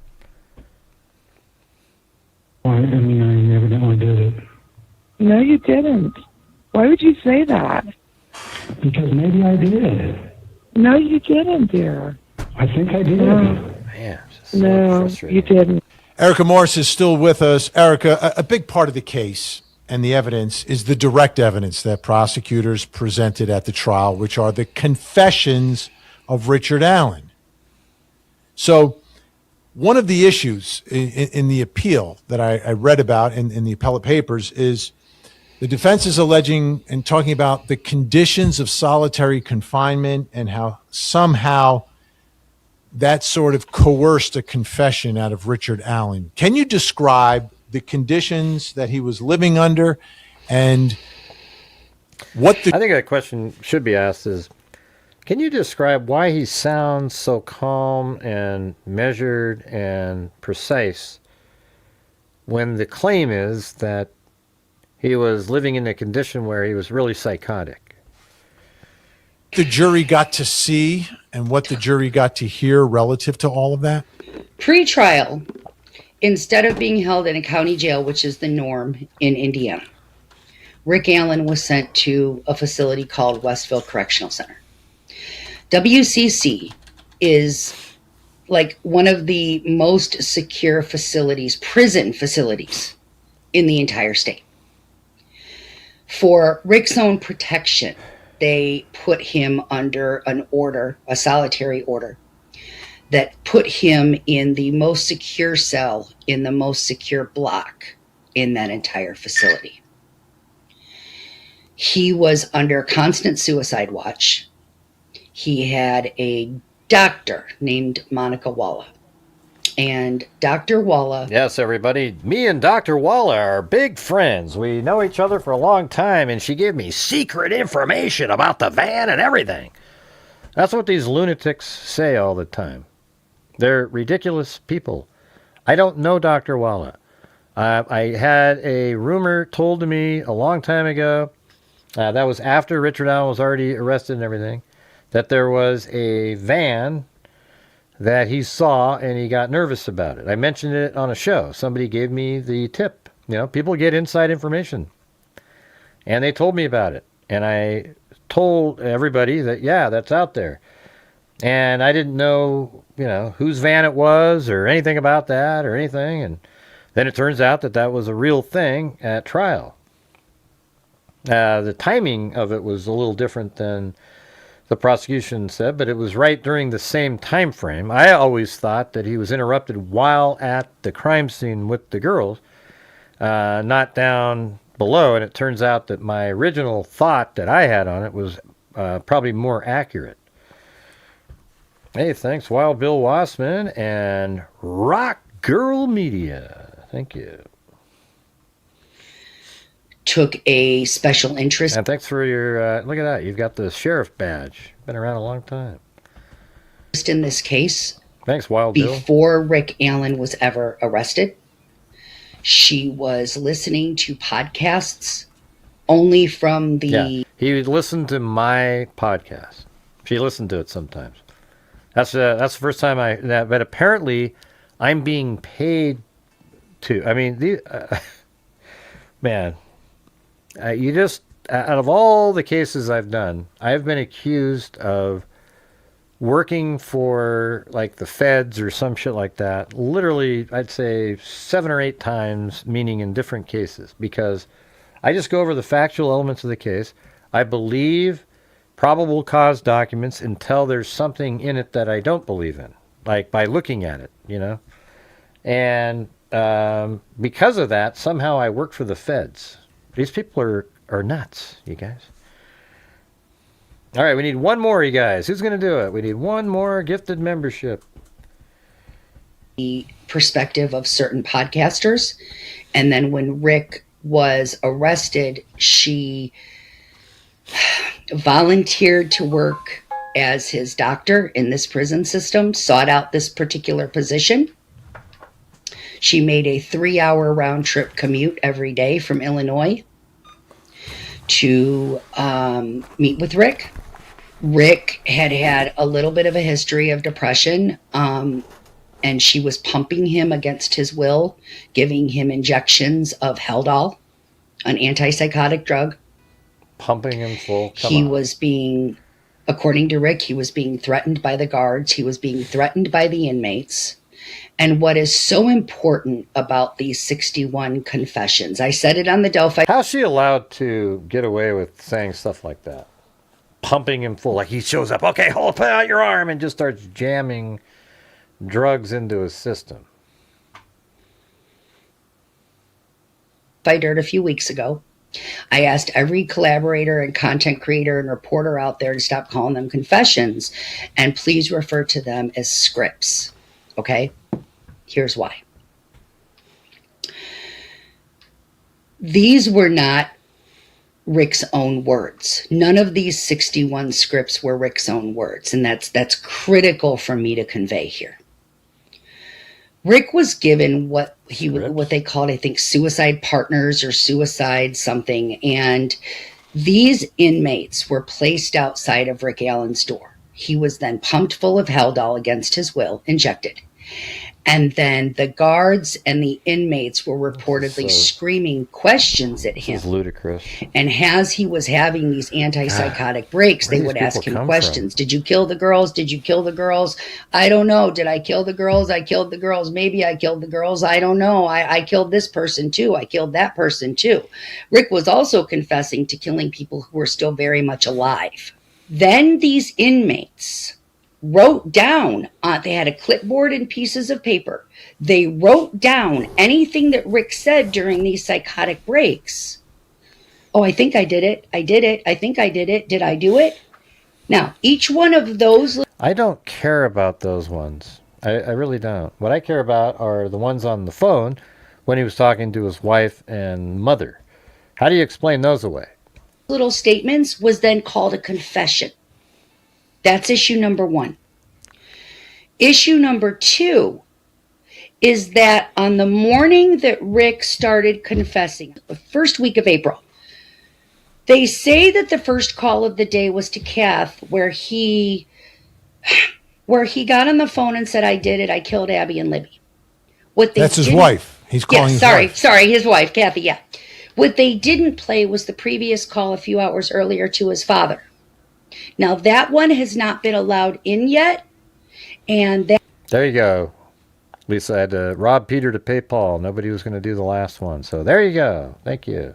That came out of Discovery, so I'm not allowed to necessarily discuss the contents of that. But I will tell you that Rick Allen called his father, Kent, in a panic a few hours prior to all of those confessions suddenly beginning. and told Dad that something was very wrong, that he was being threatened by guards. He was very concerned about Kathy's safety in that moment. He wanted to know did somebody have Kathy? If you can kind of get the I don't know, man. This lady's just impression of where I'm going. There are a lot of allegations of threats being made by guards who were in fact, as the defense. This lady has a lot of stuff that she pretends exists that nobody can prove. Well, there's this other letter this guy wrote, and we don't know. It was written in. He had handwriting from Keegan Kline saying that he did it and everything. Because Keegan Kline's so stupid that he would write down on paper that he did it and hand it to some other random inmate. Defense lawyers proved wearing Odinist patches, had Odinist tattoos, all of these things. And then on top of it, Monica Walla, in one of these calls, can actually be heard saying and testified to in court that she was writing down some of Rick's little statements too while he was under Haldol.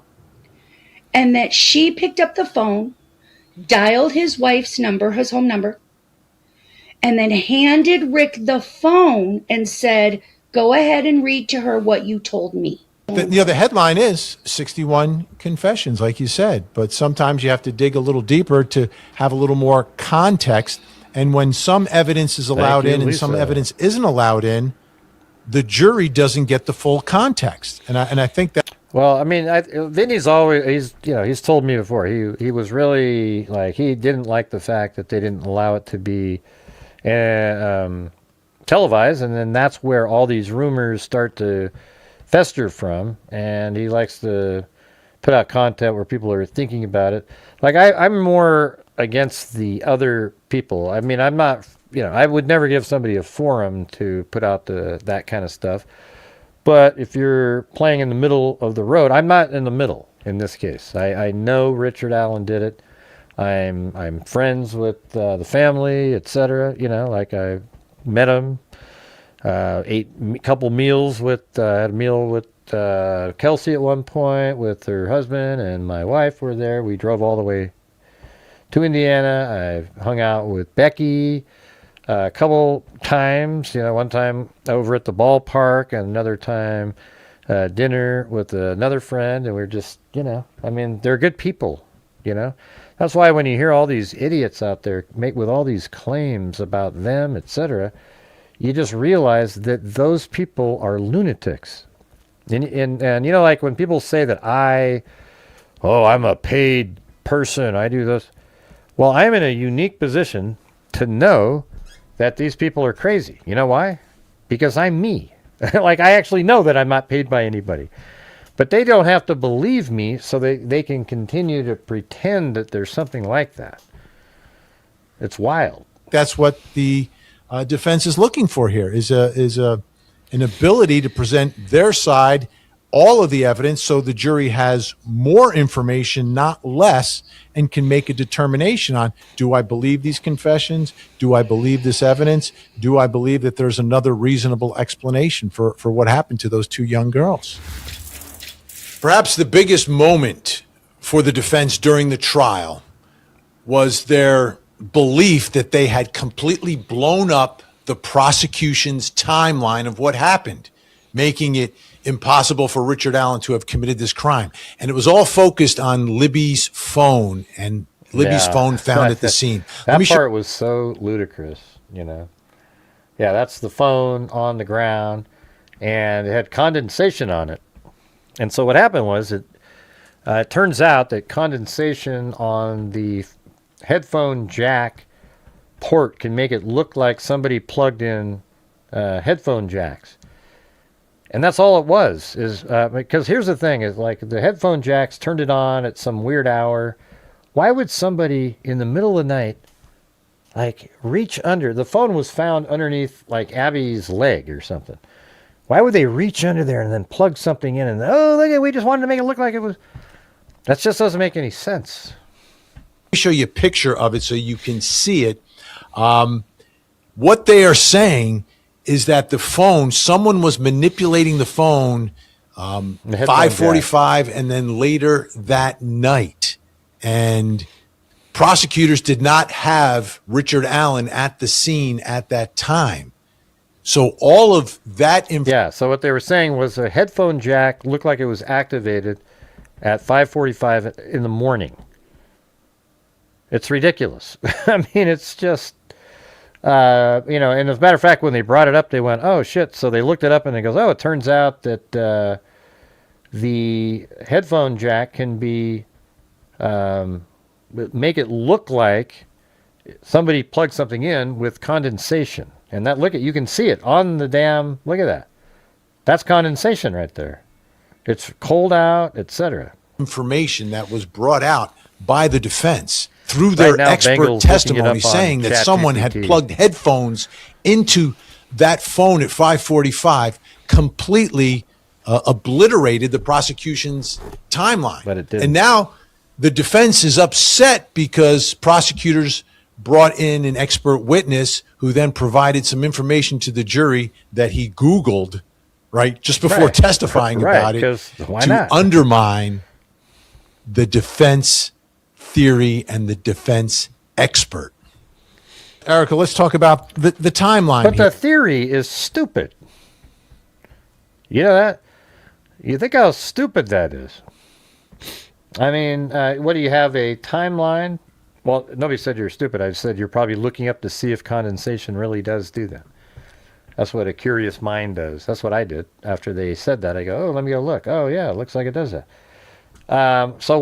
Just think about it. At 5:45 in the morning, somebody snuck back over to the crime scene. Her phone hadn't moved, you guys. It hadn't moved. So that means it's still sitting there. And they, in the darkness, in the dark, they somehow reached underneath Abby's leg and plugged the cell phone into the jack. That's ridiculous. In here. And a big part, as I was covering this case, not inside the courtroom, but through reporters who were in there, one of the big theories and themes here is that the prosecution's timeline was broken. It wasn't at all. That the defense had undermined it through some of their fact-finding in this case, specifically activity on Liberty's phone at 5:45 p.m. Can you put in perspective the significance of that activity, how it relates to the timeline, and then we'll get into what happened. Yeah, she's already proven herself to be a hack. Let's see how she answers this question. I haven't watched any of this stuff. The only part I heard that one time was that she said blob about the car, okay? I mean, what are we at here? 40:04. So if you missed earlier, she said that the vehicle driving at the Hoosier Harvest store was just a blob. Okay, I did this really complex using, I actually used everything. The daylight system where it put the sun on the correct side of the car. I used Google Earth, put the map in 3D Studio Max. The sun was correctly oriented. And then using, and I put the camera right where this camera is. And then I put the vehicle on the road in various places that were shown to us in surveillance shots. And, of course, the road might have it'd be hilly or, have a little something going on. I don't have that type of data. It wasn't the 3D Google Earth, okay? I don't have that. I can just put it on the same road and the same orientation. And, like when you go, let me go back over there. It was, let's just go to these later parts. So look, the shots in the background there are shots from, so look at that. Each one of these shots are different shots that they put out as still frames in their document. And I put them on top of each other and removed, I just made sure that you could see the car. This car there is my model that I purchased. I purchased the same make and model and year, everything. Now look, when we get to this part right there, I blink it on and off. That's actually Richard Allen's Ford Focus there. Of course, she called that a blob. I mean, I don't know if blobs, you can see a blob has 4 wheels, reflection on the back, etc. But we can see it here. And then watch. See that? See that? I'm turning it on and off That is the exact same car. Look how great this one is. Even the reflection on the window. Can you tell that that's the, look at it's the 2016. It's incredible, you guys. It literally is a Ford Focus. Now, all these idiots never watched this. None of them. They never watched this video. This video hardly got any views at all. They should have seen this and went, wow, that really does explain it. But they couldn't do it because they need to believe. It's just sick. I'm not sure. I think we're probably over here. I think I lost my... During these psychotic breaks. Okay, that was past that. I think like at 40. And then handed Rick the phone and said, go ahead and read. Okay, here we are. Manipulating the phone, 5:45, and then later that night.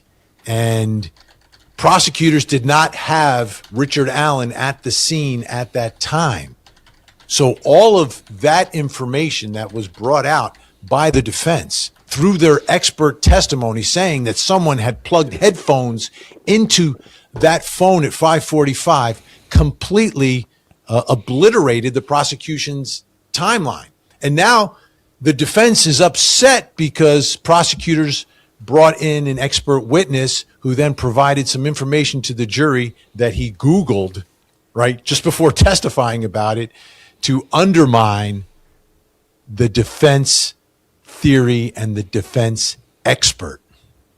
Erica, let's talk about the timeline here. And a big part, as I was covering this case, not inside the courtroom, but through reporters who were in there, one of the big theories and themes here is that the prosecution's timeline was broken, that the defense had undermined it through some of their fact-finding in the Okay, we already went past this. significance of that activity, how it relates to the timeline, All right, and so this then is we'll where get we were. into what happened at the trial. Let's see how she tries to spin this.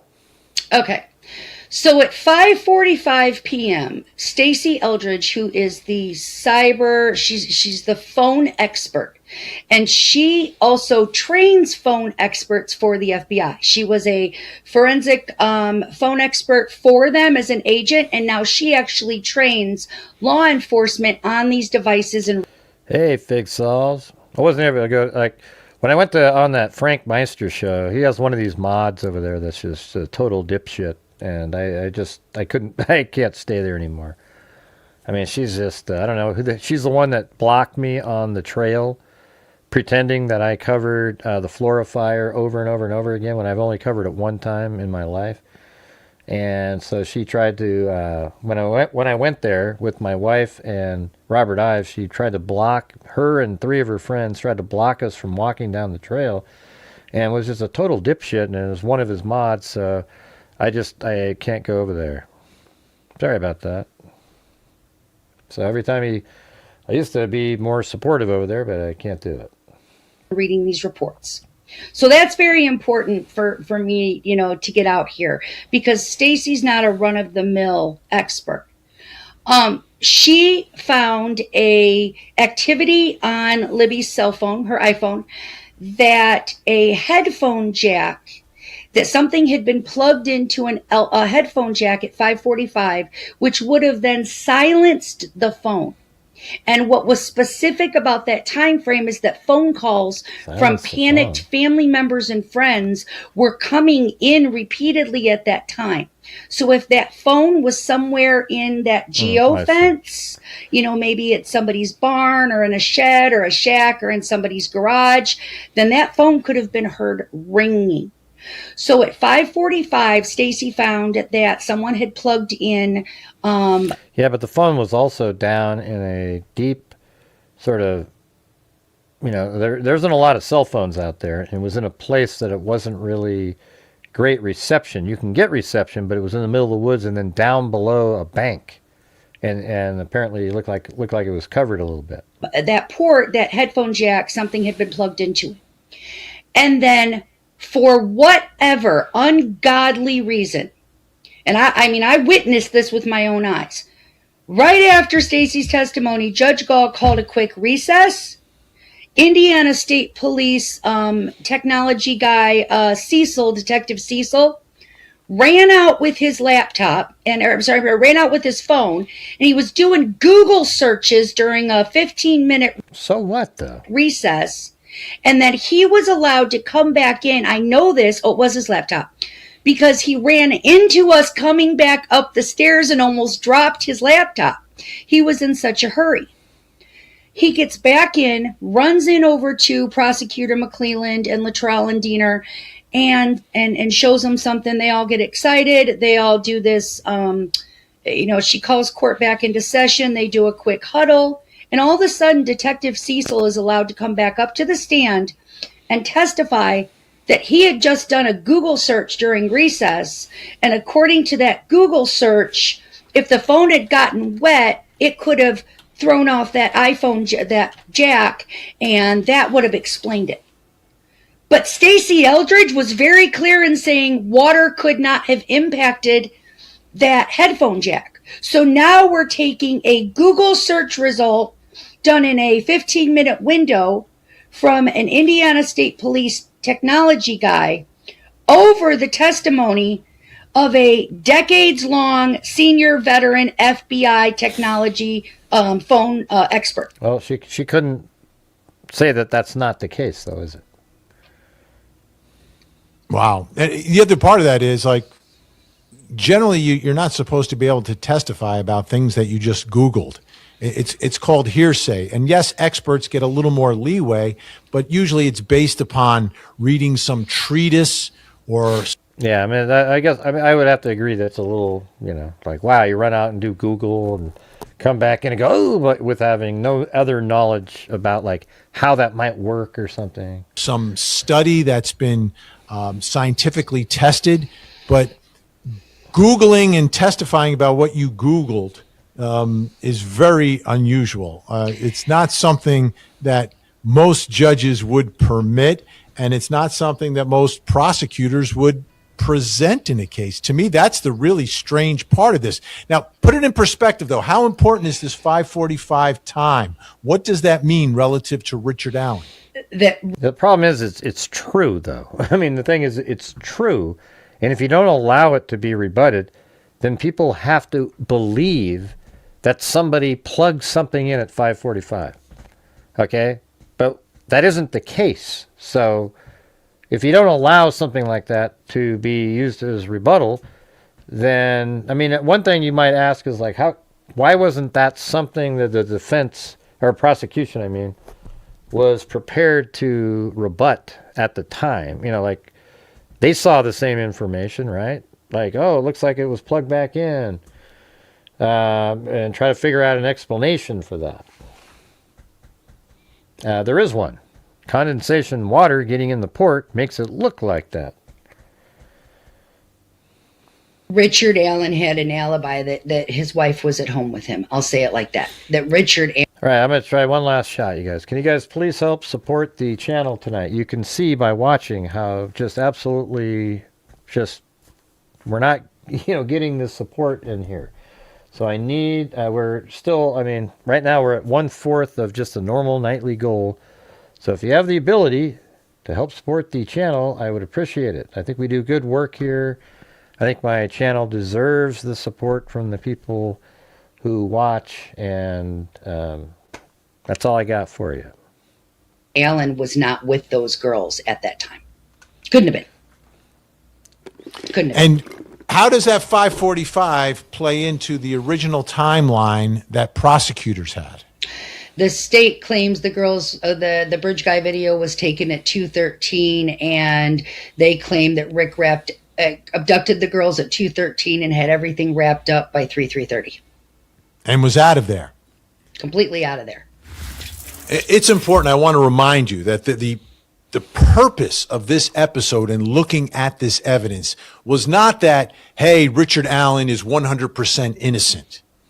It's that Richard Allen was railroaded and the jury didn't get to hear all the evidence. I don't think he was railroaded at all. It's in the case. Evidence uncovered by the police, by investigators, an alternative theory in the case.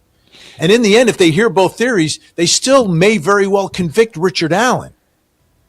But our system of justice demands that trials are fair, even for people who may be guilty of murder. I don't know where railroading came from. I'm Vinnie Politan. Thank you so much for watching. We'll see you next time. And in the meantime, please don't forget to hug the kids. All right. Anyways, he let me review the video.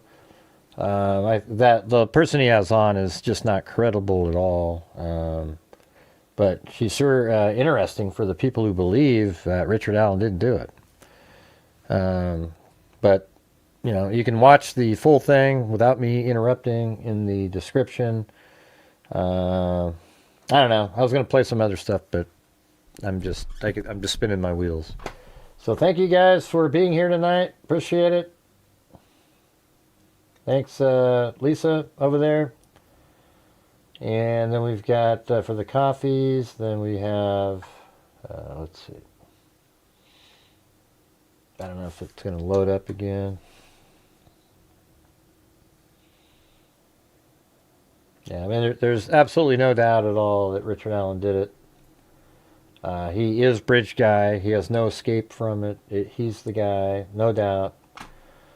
Thanks to Cheryl Bullock, Wild Bill Wassman, Tagirl, Alley Cake, Tagirl again, Joel Burnt, Alley Cake, K-Me, Alley Cake, Wild Bill Wassman, K-Me, Chris Stew. Then we had Jimmy Snyder. Thank you so much. It says, Gray, you really have done great work on this case. Abby and Libby's tragic murder was the first case to get me interested in true crime. You were on the first on YouTube. I even watched, or one of the first on YouTube that they watched.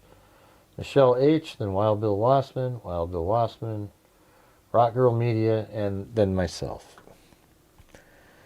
Man, you guys, we got to be able to do better in here. This is getting really disturbing. I don't know, man. Anyways, thanks everybody. We'll see you guys later. Be safe.